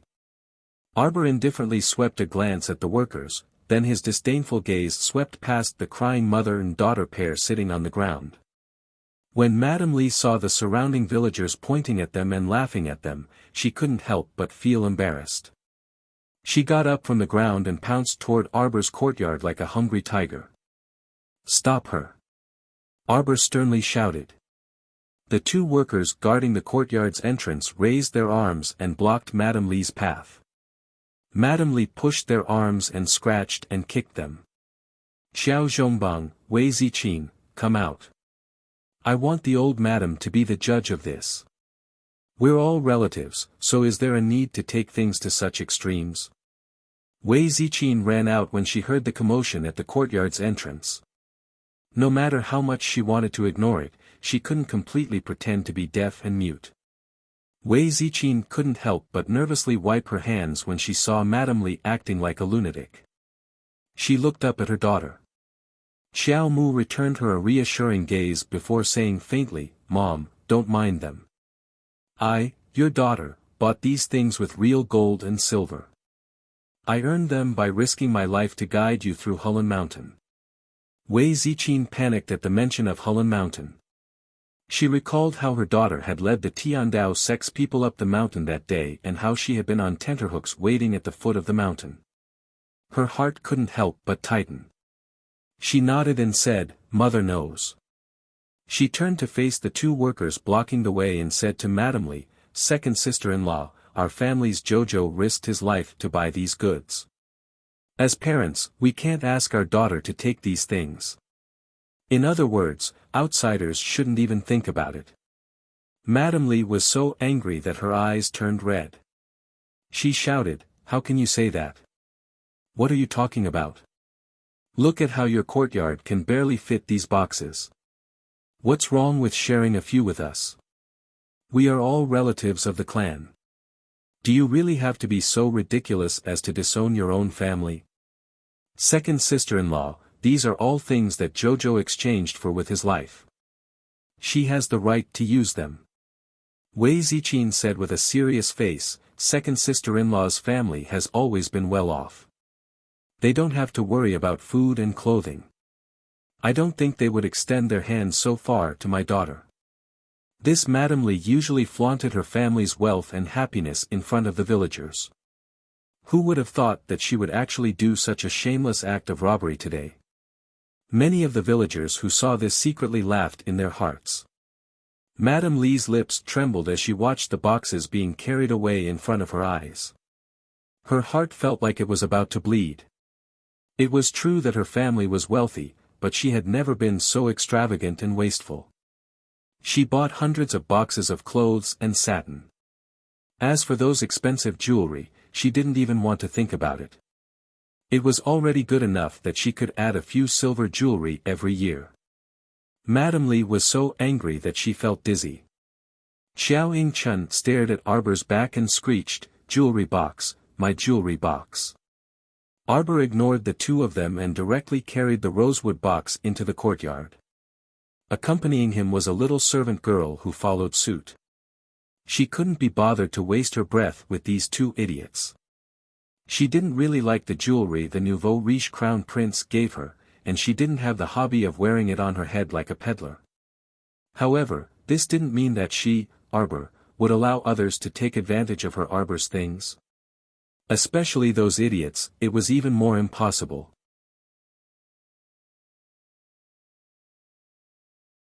Chapter 83. Madame Neili didn't have a good time in Arbor, so she angrily dragged her wailing daughter and rushed toward Su Jiao's house in a spurt of energy. She didn't believe that Su Jiao wouldn't be envious and covetous when she found out that there were so many good things in Arbor's house. At that time, with Su Jiao leading the way, the mother and daughter pair following behind, they would definitely be able to snatch some good things back. However, if that box of jewelry fell into Su Jiao's hands, there was no guarantee that they wouldn't be able to get some back. The more Madame Neili thought about it, the more pain she felt.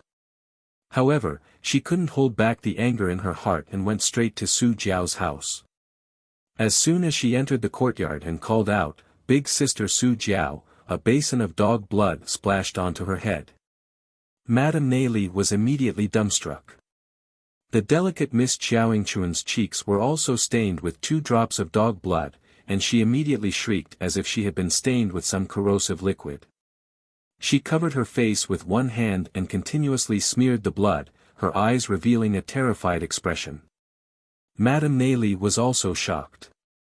When she focused her eyes, she saw an incense burner table in the courtyard, and 3 fist-thick incense candles were lit in broad daylight. A middle-aged Taoist priest was waving his peachwood sword in front of the table and jumping up and down while reciting with conviction, "Immortal venerables and heavenly monarchs command the world, demons and ghosts should quickly disperse." Roar. Ha! Madame Neili, what kind of situation was this? Su Jiao was curled up behind the incense burner table wrapped in a blanket on a hot day. She looked over with a pale face, her eyes unfocused. She then saw that there were several dozen yellow talismans pasted on her blanket.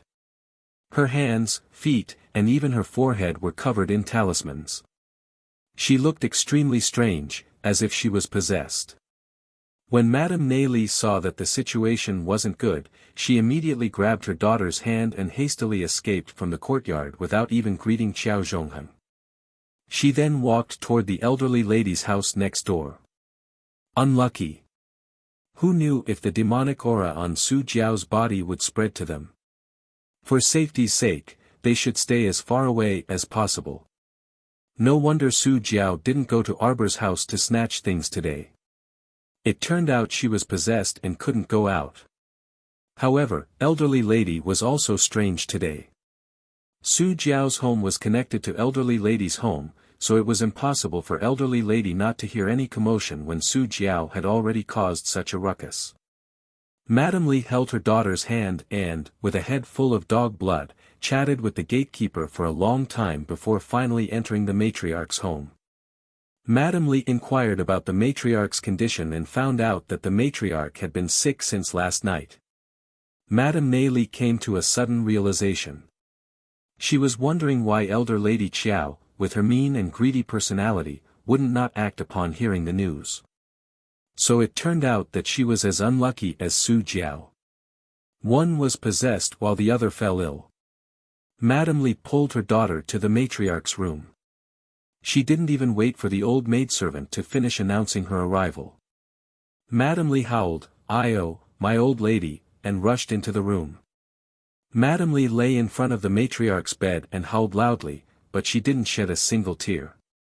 The old lady was so angry that she felt dizzy on the spot. "I'm not dead yet, so what are you howling for?" Madame Li's howling caused the originally sickly matriarch to feel uncomfortable all over. She angrily reprimanded, "Shut up. What exactly happened?" Madame Li embellished the story of how the Arbor family moved the chests and baskets.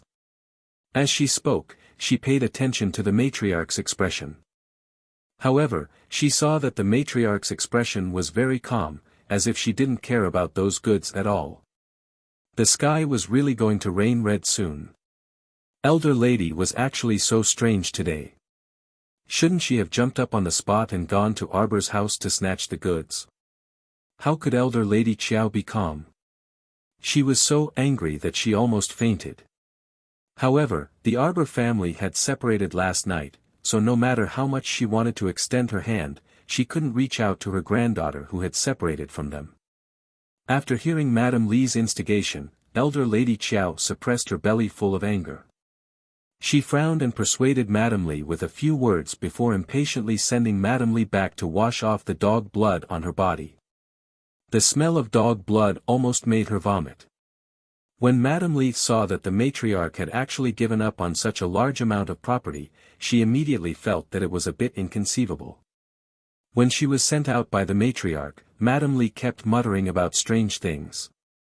Thinking about how she had been running around for so long and hadn't received a single benefit, Madame Li's heart was filled with anger. She saw a hollow green stone vase standing by the matriarch's door and reached out to hold it in her arms. The matriarch, who was sending her off, was dumbstruck.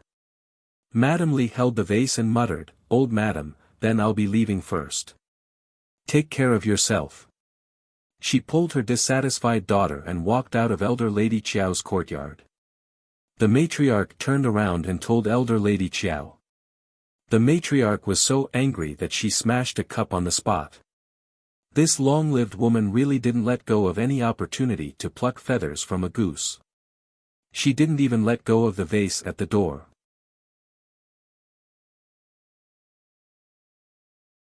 Chapter 84. Disregarding how Madame Li was running around, Xiao Mu happily ordered people to move the items into the courtyard, neatly piling them up one by one according to category. "There's nothing for you to do here." Arbor's eyes lit up as she scanned the hundreds of boxes. She turned and waved at Aoyi like she was shooing away flies. "Go back. Little master, this subordinate has already reported to you. From today onwards, this subordinate will follow little master closely." Xiao Mu grumpily rolled her eyes at him and waved her small hand in front of his face. "Why would I want you to follow me closely? It's a waste of food and I have to get you a room to stay in. You can see for yourself that our yard is so small. We can't fit you." It would take a lot of effort, and she would have to waste her breath if there were people by her side at all times. Look, just like now.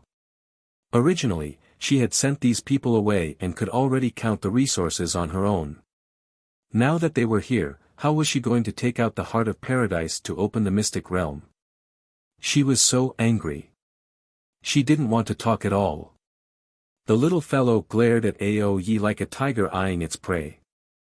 She gestured with her chin toward the door, implying that he should get lost. Ao Ye's mouth twitched. He quickly took out a purse embroidered with gold thread and presented it to her with both hands. This is my room and board for the next 3 years. Don't worry, little master. I don't need a room to stay in. I can stay anywhere in the yard. A bowl of rice is enough. Xiao Mu naturally confiscated Ao Ye's money pouch and opened it to take a look. There were many small gold pellets and round, shiny little gold beans. Other than that, there were also many colorful gemstones. Adding them all together, there were at least 10,000 taels of silver. Not to mention 3 years, it was probably enough to cover 30 years of expenses. Arbor glanced at Ao Ye and sized him up. She nodded and waved her hand again. Ao Ye immediately understood and cupped his hands. Don't worry, little master. I'll be nearby. If little master needs anything, just call me. After saying this, he leaped up the eaves with a whoosh, and soon disappeared. Xiao Hu, who was standing at the entrance of the yard and blocked by the boxes, was so shocked that his jaw dropped. Her eldest sister was too amazing. She actually had to pay for the food and lodging of a subordinate. This was too exaggerated. At this time, the servant girl, who had been following Arbor without making a sound, also ran forward. She took out a bag of golden pellets and golden beans from her bosom and presented it to Arbor with both hands. Young master, this servant's name is Xiaoyao. I know a thing or two about washing clothes, cooking, combing hair, and makeup. This servant can sleep in the front yard, the firewood shed, and the haystack. A bowl of white rice is enough for me. The corners of Arbor's mouth twitched. He opened his money pouch and took out 2 small gold ingots, handing them to the little girl. Go buy groceries. Tycoon Crown Prince really put in a lot of effort. He even prepared food and accommodation for the 2 of them. Arbor was speechless for a moment that her subordinate was so considerate. How could she, as the master, endure it? He was too embarrassed to push her out. Xiao Qiao walked to the box with her little paws behind her back. She turned around and shouted at the empty courtyard, Ao Ye, do you know how to drive a carriage? Yes. Little master. Ao Ye's face was full of tears. Little master wanted him to be a carriage driver for the rest of his life. Brother Xiao Hu, help me guard the entrance. Don't let anyone in. I'll put all of these into my inner world. Arbor waved his little hand at Xiao Hu, who was standing at the entrance of the courtyard but couldn't enter. Xiao Hu immediately responded and turned to stand outside the courtyard, closing the door behind him.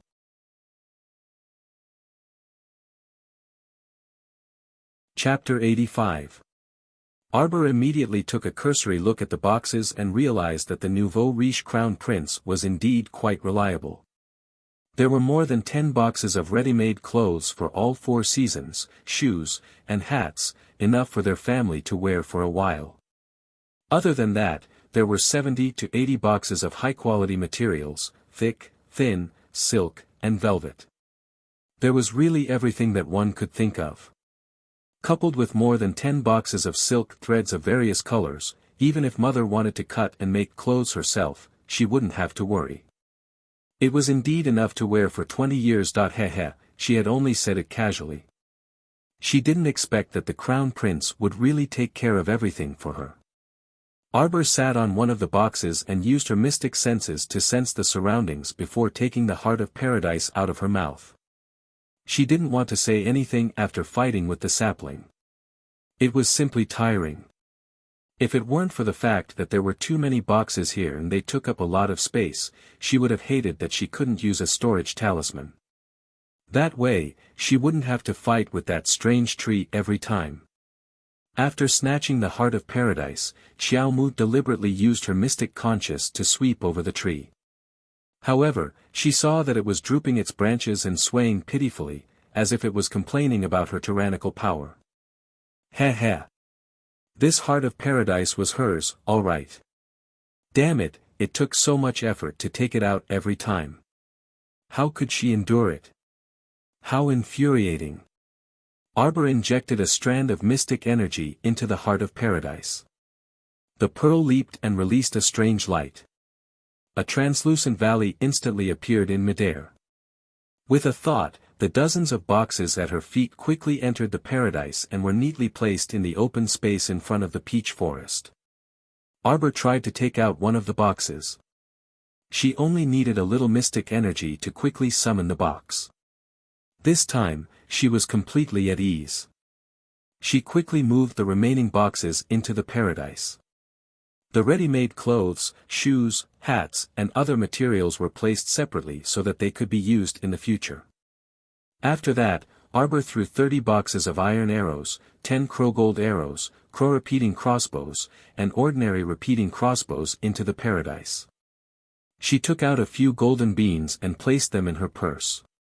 The rest of the money, including the jewelry box, were all thrown into the paradise.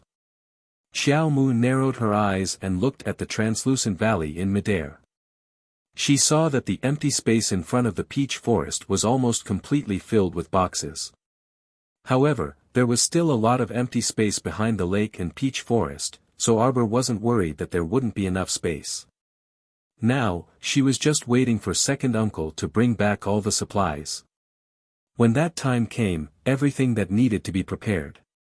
Xiao Mu's small face was expressionless, but she was clearly happy on the inside. With a wave of her small hand, she retrieved the heart of paradise. Just as she swallowed it, she felt a gust of cold air assault her from afar.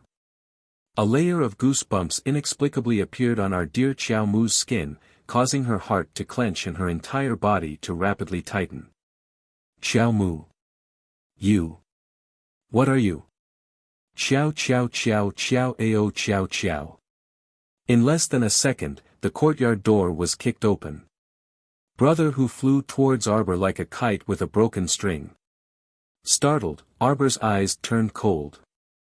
He took a step forward and rushed towards Xiao Hu, who was flying towards him. He reached out to catch him, but he couldn't withstand the force of the impact. Holding on to Xiao Hu, he staggered back a few steps. She touched Brother Hu's chest with her small hand and found that he had fainted. A ferocious old face suddenly appeared at the entrance of the courtyard. He only had one eye and half a nose. Half of his face was charred black, as if he had been burned by something. The upper half of his face was completely glued together, making him look rather terrifying.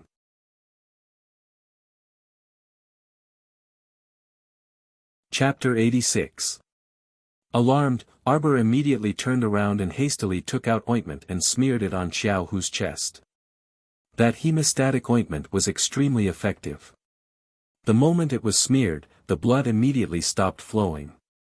Arbor's heart calmed down a bit.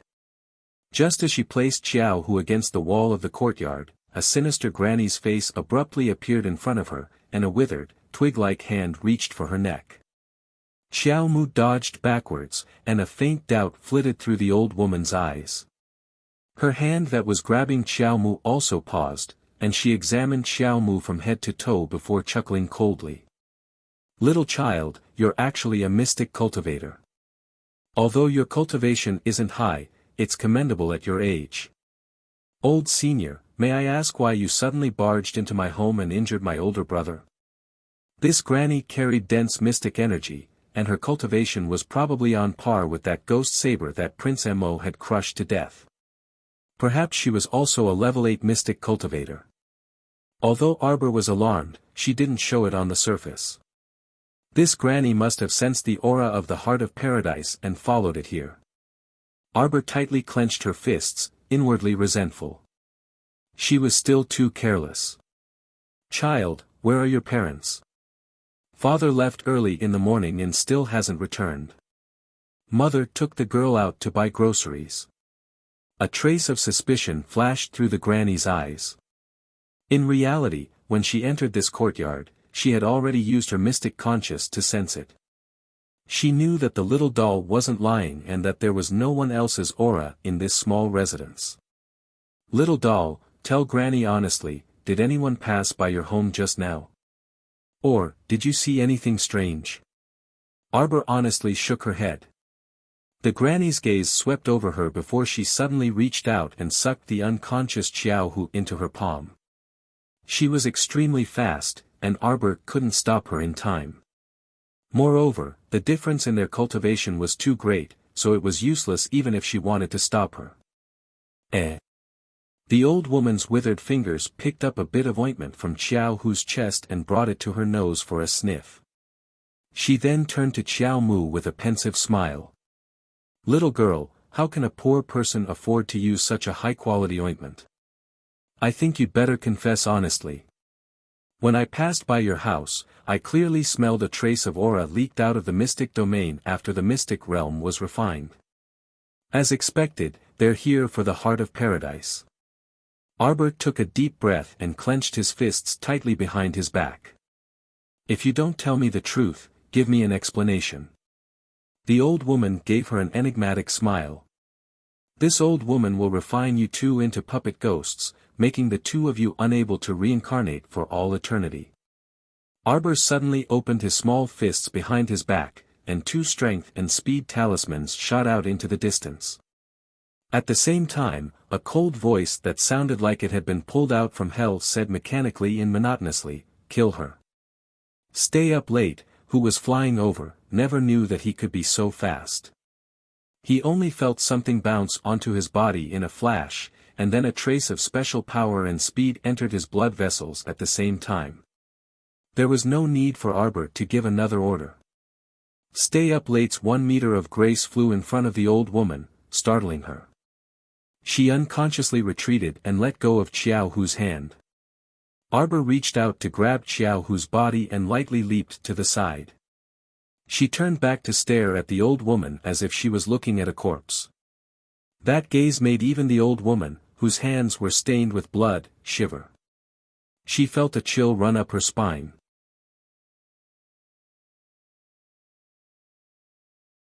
Chapter 87. You're courting death. The old woman hated herself for being scared off by the little girl's gaze. She reached out and casually grabbed the sword with her withered fingers. He expected that under this grab, that unremarkable sword would definitely be shattered into pieces. But with a clang, the old woman's claws were knocked away. Before she could react, the young man's sword split into two. Under the old woman's shocked gaze, the sword in his left hand stabbed into the old woman's back. "You!" The old woman turned her head in shock. Her 10 withered fingers suddenly turned into sharp spikes and swiped them at the young man's arm. The 10 spikes were polished with a blue luster. It was obvious at a glance that they were highly toxic and could kill with just a touch. Arbor's pupils constricted as he watched from the side. A trace of doubt surfaced in his eyes. The spikes looked a bit like poisonous thorny vines. Could it be? "So you're a demonic cultivator." A faint trace of disdain flitted through Aoye's eyes. "It's just a pity that this poisonous thorny vines level is a bit low." Everyone knew that a mystic cultivator above level 10 could find a powerful mystic beast to contract. When the time came, their combat strength would increase tremendously. But in reality, most people couldn't become mystic cultivators. A portion of them turned into body cultivators, which were ordinary martial artists. Their strength naturally couldn't be compared to mystic cultivators, but they had a huge advantage over ordinary people. An even smaller portion of people turned into demonic cultivators in pursuit of supreme strength at all costs. In the eyes of the world, demonic cultivators were definitely a terrifying dark profession. Unlike mystic cultivators who were open and aboveboard, demonic cultivators were often labeled as evil and dark. They absorbed the power of evil beasts and plants and fused it for their own use to increase their own strength. Their most common manifestation was that they fused part of the power of evil beasts and plants into their bodies. For example, the old woman's fingers could already mutate into poisonous thorny vines. This meant that her fusion was considered successful. Don't look at how the demonic cultivators were looked down upon right now. Once the zombie apocalypse happened, the survival advantages of this kind of people would quickly become apparent. In the later stages, when missions were exchanged for supplies, many special operations teams were born. At that time, the status of demonic masters in the teams was almost comparable to that of apothecaries. They were all indispensable and important members of the teams. He was a rare demonic cultivator, but there was no longer any need for him to exist. Kill her.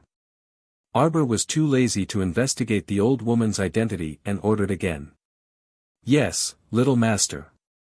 Roar. Stay Up Late suddenly released a giant beast with shiny black fur. It bit the old woman's arm, chewed twice, and spat out a pile of minced meat on the ground. It was a black panther the size of a small elephant. Its glossy fur flickered with a black light under the sun. When Yi released this giant beast, Xiao Mu's eyes suddenly lit up. This was the first time she had seen such an enormous mystic beast with such astonishing combat strength. A level 8 mystic cultivator tore off her arm in one bite, causing her to completely lose her ability to fight. This black panther was truly formidable. The nouveau riche crown prince was truly extravagant. He could casually send a subordinate over and instantly kill a level 8 mystic cultivator. With her cultivation, she couldn't see through Stay Up Late's level at all. However, she knew from the start that Stay Up Late's cultivation was definitely above the old woman's.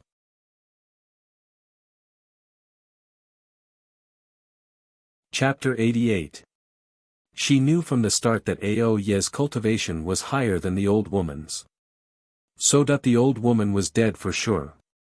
She wasn't using her power to bully others, but to protect herself.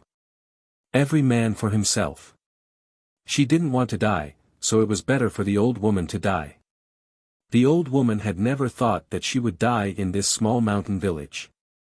Her single eye glared fiercely at the little girl who was walking towards her step by step. Little girl, if you kill me, you will never have a day of peace. My sect won't let you go. Your whole family will pay with their lives. You better think it through. After he finished speaking, he saw the little girl reveal a trace of ghostly sneer at him. What a load of nonsense. The black ferrule suddenly landed in her hand, and she smacked the old woman's face with it. The old woman's head was covered in blood, and her breathing became sluggish. Aoyi, don't you know that the first time we saw Little Master, she was killing people by the smelly ditch? Do you think such a savage little girl will listen to your threats? Ha! Crush her life lantern and kill her, Arbor said coldly. At this point, the old woman finally understood that the little child before her really wanted to take her life. How do you know about life lanterns?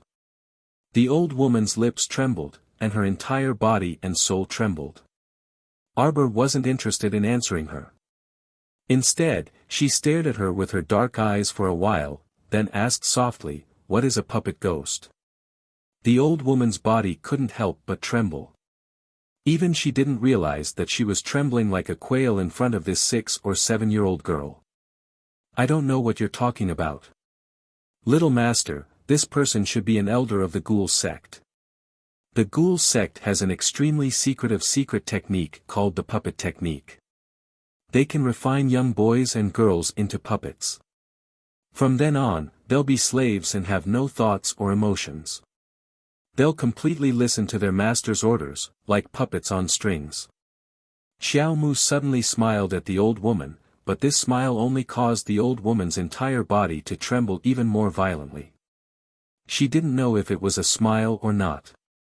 The lines on the little girl's face didn't change, and her eyes were cold as if they contained ice shards. Only her little mouth moved as if it was opening, and her rigid little face was still paralyzed. Her smile was uncoordinated, and it gave people goosebumps. You want to refine me into a puppet? Xiao Mu suddenly moved. She shattered the old woman's chin with a kick and abruptly dashed up like she had gone mad. She ruthlessly smashed the ferrule on her body, as if she wanted to use her entire life strength on this old woman. Trash like you who take other people's lives at the drop of a hat, what need do you have to live in this world? Dogs like you who don't care about other people's wishes and treat innocent people like kittens and puppies as puppets and slaves are the ones who should die first. Die. Arbor's emotions exploded. He fiercely wielded the black ferrule in his hand and smashed it on the old woman's face, body, and head. You're the kittens and puppies. You're the puppet slaves. You're the one. I'll let you refine me into a puppet. I'll let you treat me like a kitten or a dog. Go to hell, die, die. The little girl's eyes flashed with a fierceness that didn't match her age. She viciously smashed the ferrule on the back of the old woman's head, smashing it like a watermelon. Stay Up Late immediately rushed forward and grabbed the old woman's life lantern and crushed it. He saw the little girl holding the ferrule tightly with both hands. Her dark eyes were like whirlpools, so dark that no light could be seen.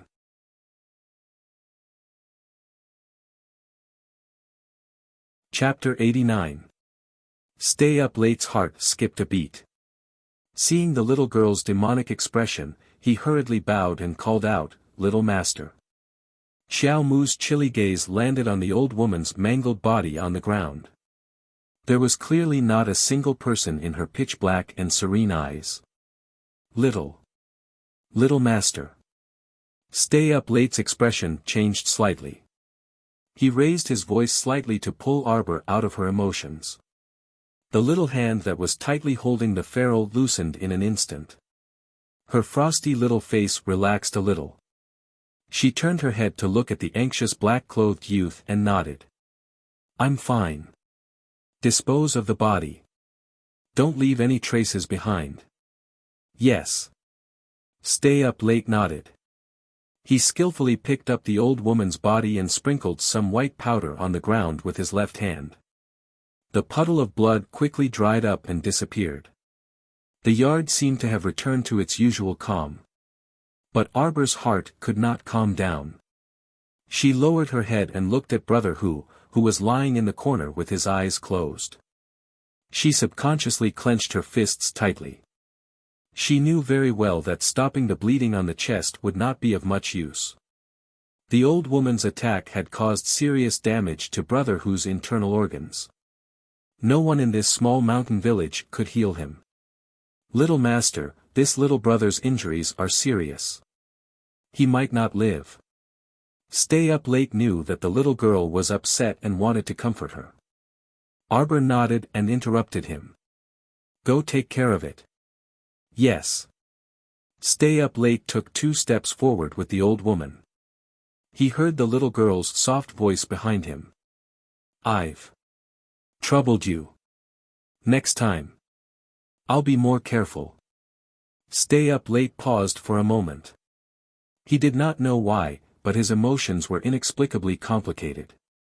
She was so young, but her expression made it seem as if she had experienced the vicissitudes of life for decades. Just looking at her made one's heart ache. Stay Up Late cupped his fists and said, "I'm not afraid of trouble." He carried the old woman's body up the roof and disappeared in a few leaps. Arbor carried the unconscious Xiao Hu into the house. She sat by the child's bed in a daze for a long time. Her cold little hand held the boy's rough palm. "Little tiger." Arbor's voice couldn't help but choke. She held the boy's hand tightly, her heart mixed with a touch of sadness. Could this be fate? In his previous life, little Tiger had been torn to shreds by a corpse hag. Second uncle had joined the operation team and accepted missions to kill corpse hags to avenge his son. In the end, he had lost his life in a level 5 mission. She had thought that in this life, she would do her best to change the fate of the father and son, but who would have thought that it was her fault for being careless? She shouldn't have let the little tiger stay outside the door, and she shouldn't have taken out the heart of paradise so rashly. The crown prince had already warned her. It was her ignorance that had harmed others and herself. It was her fault. Xiao Mu sat on the edge of the bed with her head lowered. She tightly grasped the boy's hands and pressed them against her forehead with her eyes closed. She continuously used her small hands to forcefully knock against her forehead, completely unaware that her small hands holding the boy's hands were emitting a faint green light. Master, master, don't torture yourself anymore. This is just a small wound. You used to be able to heal it with a single golden needle. Xiao Mu raised her head in shock and looked around. Other than Xiao Hu, who was lying on the bed on the verge of death, she was the only one in the room. Who? Who's talking?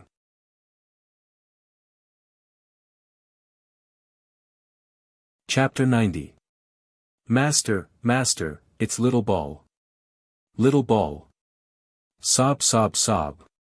The soft voice sounded pitiful as it sobbed. You really don't remember little ball. Sob, sob, sob, sob. Arbor jumped up and looked around to confirm that she and Xiao Hu were alone. Then, this voice. Master, you're bad.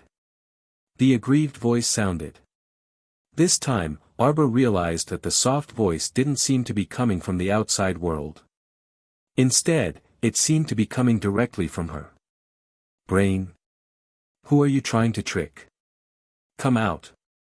Arbor felt her nerves tense up. The soft voice suddenly disappeared.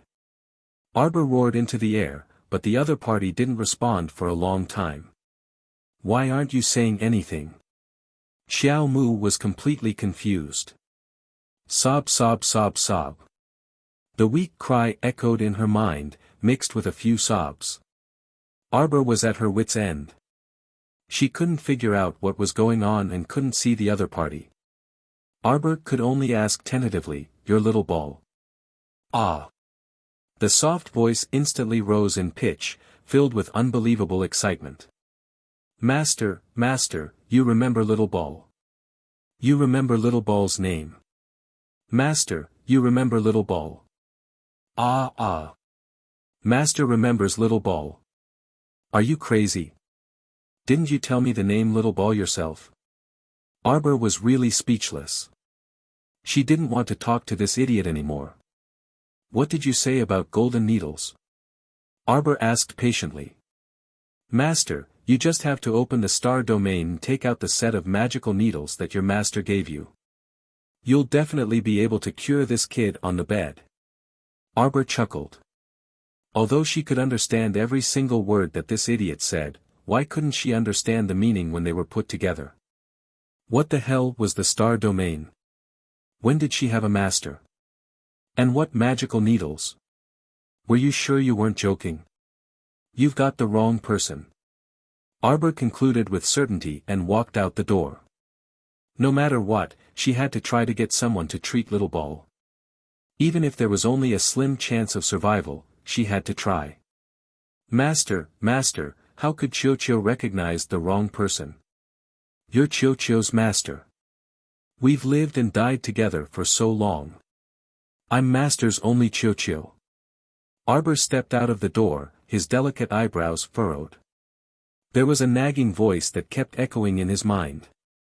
Qiuqiu, Qiuqiu, Qiuqiu, he really wanted to slap it to death. Master, why don't you use your inner vision? Qiuqiu is in your Dantian's mystic domain. Qiuqiu won't lie to master. Master, master, master. What a noisy baby. Wait a minute. Arbor stopped and stared at the tree. You're that tree. Fuck, that tree really became a spirit. Not only would he fight with her for the heart of paradise, but he could even speak now. She hurriedly went to her dantian to check on the strange tree, only to see a few thin and weak branches waving at her as if they were spasming. Master, master. How can you talk? Master, Qiuqiu has always been able to speak. It's just that after most of Master's strength was sealed, Qiuqiu and Master went through life and death together, so we were also sealed. Qiuqiu has always been working hard to absorb energy from the outside world, until today. Stop. It's really you. You're secretly absorbing my mystic energy, right? Arbor angrily lashed out at the little tree. I was wondering why my dantian was so strange. Back then, the mystic domain that stored mystic energy was the size of an olive pit, right? Now, it's gone because of you. The reason why my mystic veins are so thin and weak is also because you've always been secretly stealing my mystic energy. When she first broke open her mystic veins, the mystic domain was still very normal. Later on, it freaking mutated. So angry.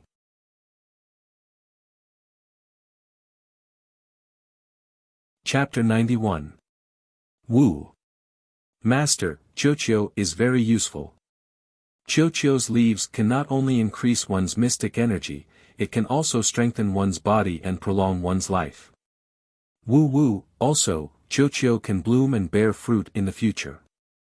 If Master eats the holy fruit, your cultivation will at least increase by 2 levels. Feeling that its little master was disdainful of it, the sapling sobbed. Along with its sobs, the tree's body even trembled back and forth, looking very pitiful. Arbor was speechless for a moment. Looking at its bare sapling, then where are your leaves? My leaves have all been plucked by Master to feed those 2 foodies, Wu. Speaking of this, Chocho felt very sad.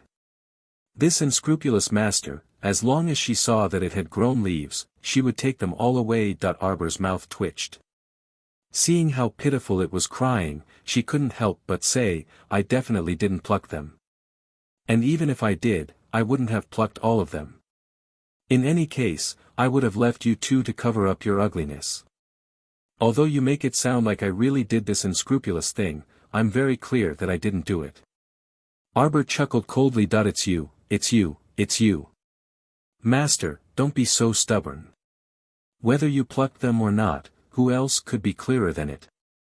And who's a foodie? Arbor glanced at the sapling in annoyance. Get lost, how am I a foodie? Arbor, who obviously didn't hear what the sapling said, thought that the sapling was dissing her. Although I buried a lot of meat buns in my inner world, I didn't eat a single one. How can I be a foodie? I definitely won't admit it. Alright, you stay here. I still have things to do. Arbor couldn't be bothered to talk nonsense with the sapling. She would ask it about the mystic domain next time. Right now, she was rushing to find a doctor. Master. Why are you looking for a doctor? You can treat it yourself. Also, how can those country bumpkin doctors have the ability to treat this brat's internal injuries? Although this sapling spoke as if it was true, she was very clear that from her previous life to this life, she had never studied medicine. Cure my ass. Master, why don't I try and see if I can get a healing pill from the star field? That's a top-grade pill made by your godly doctor Master. It's guaranteed to cure all illnesses. Why bother looking for a village doctor? Crazy. Xiao Mu couldn't help but roll her eyes. Why couldn't she remember having a godly doctor as her master? He didn't want to talk to this weird tree anymore. Master, wait. Seeing that its little master clearly didn't believe it, the sapling became anxious.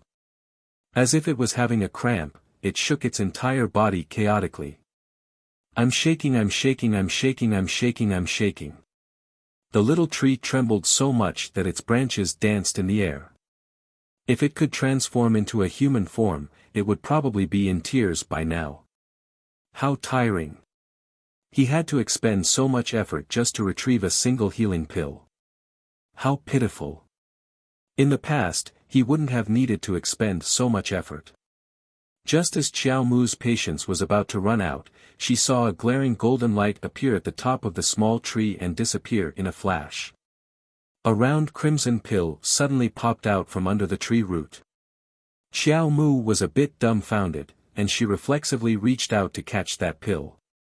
Little master, I'm so tired. The sapling's voice was clearly much weaker, and it was no longer as lively as before.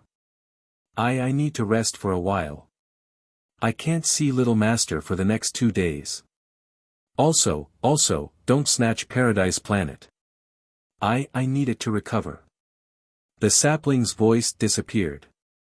Arbor was a little irritated as he looked inside himself. He saw that the sapling's bare branches were drooping in exhaustion, and the green light that covered the tree's body was much dimmer. The child retracted her gaze and lowered her head to look at the pill in her hand. A faint medicinal fragrance lingered in the air. Arbor's eyes were filled with confusion.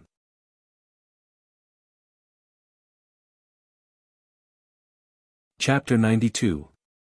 The pill melted as soon as it entered his mouth, and in less than 15 minutes, Xiao Hu's pale little face gradually turned rosy. Xiao Mu sat beside him on the bed, in a daze for a long time. In her previous life, her mystic meridians opened at the age of 16. In this life, she opened her mystic meridians at the age of 7. In her previous life, the apparition of her mystic meridians only appeared when she was about to die. In this life, the apparition of her mystic meridians had already appeared. In her previous life, when her inner world first opened, there was nothing in space and time. In this life, her inner world was filled with treasures that made people drool. In her previous life, her dantian was just a dantian, and her mystic domain had always been in the center of her dantian. In this life, her dantian was like a pitch-black starry night. Not only did a tree grow in it, it even destroyed her mystic domain. In her previous life, she had never seen the golden talisman jade tome, nor had she ever cultivated talisman techniques. In this life, it was as if she had won the lottery, inexplicably obtaining the golden talisman jade tome, and even learning how to draw talismans. With so many strange changes, no matter how insensitive she was, she realized that it seemed her life was missing an important part of her past. Was it possible? Why did she remember the events of her previous life so clearly, but had no impression of this strange tree? What the hell was the star domain? That tree must know something. Arbor couldn't help but use her inner sight to see if the tree was any better. Unfortunately, ever since she gave the pill, the tree seemed to have completely withered, its branches drooping motionlessly on the ground. Arbor thought that if it could transform into a human now, it would probably do the same paralyzed pose as her. Jojo. Mother's voice came from outside the courtyard. Xiao Mu's figure moved, and when she looked up, she saw that Xiao Hu had opened his eyes and was looking at her with a confused expression. Little sister. Xiao Hu's memory was still stuck at the scene at the courtyard entrance. He was a bit nervous and wanted to sit up. That fierce granny, she. It's fine, brother Xiao Hu. Arbor held Xiao Hu's small hand. Rest a bit more. My mother is back. I'll go out and take a look. Xiao Hu's awakening made Arbor feel a lot more relaxed. She jogged out the door and stood in the courtyard with a slightly stunned expression. Wei Ziqin walked up with a helpless expression and poked her daughter's nose. Who needs to buy so many vegetables? Xiao Yao, that girl, can't wait to move the entire market back home. The waiter happily took the few copper coins that Xiao Yao gave him and happily pushed the handcart away. Arbor stared blankly at the 40 to 50 baskets of vegetables and birds piled up in the small courtyard. He silently looked at the girl in green clothes. Miss, this servant knows that the young master has a hobby of collecting supplies, so this servant bought all the vegetables that could be bought in the entire market. There are still 15 taels of silver and 300 copper coins left. Xiao Yao said as she handed over a small purse. The corner of Arbor's mouth twitched. He waved his hand and said, keep it. This lass is really smart.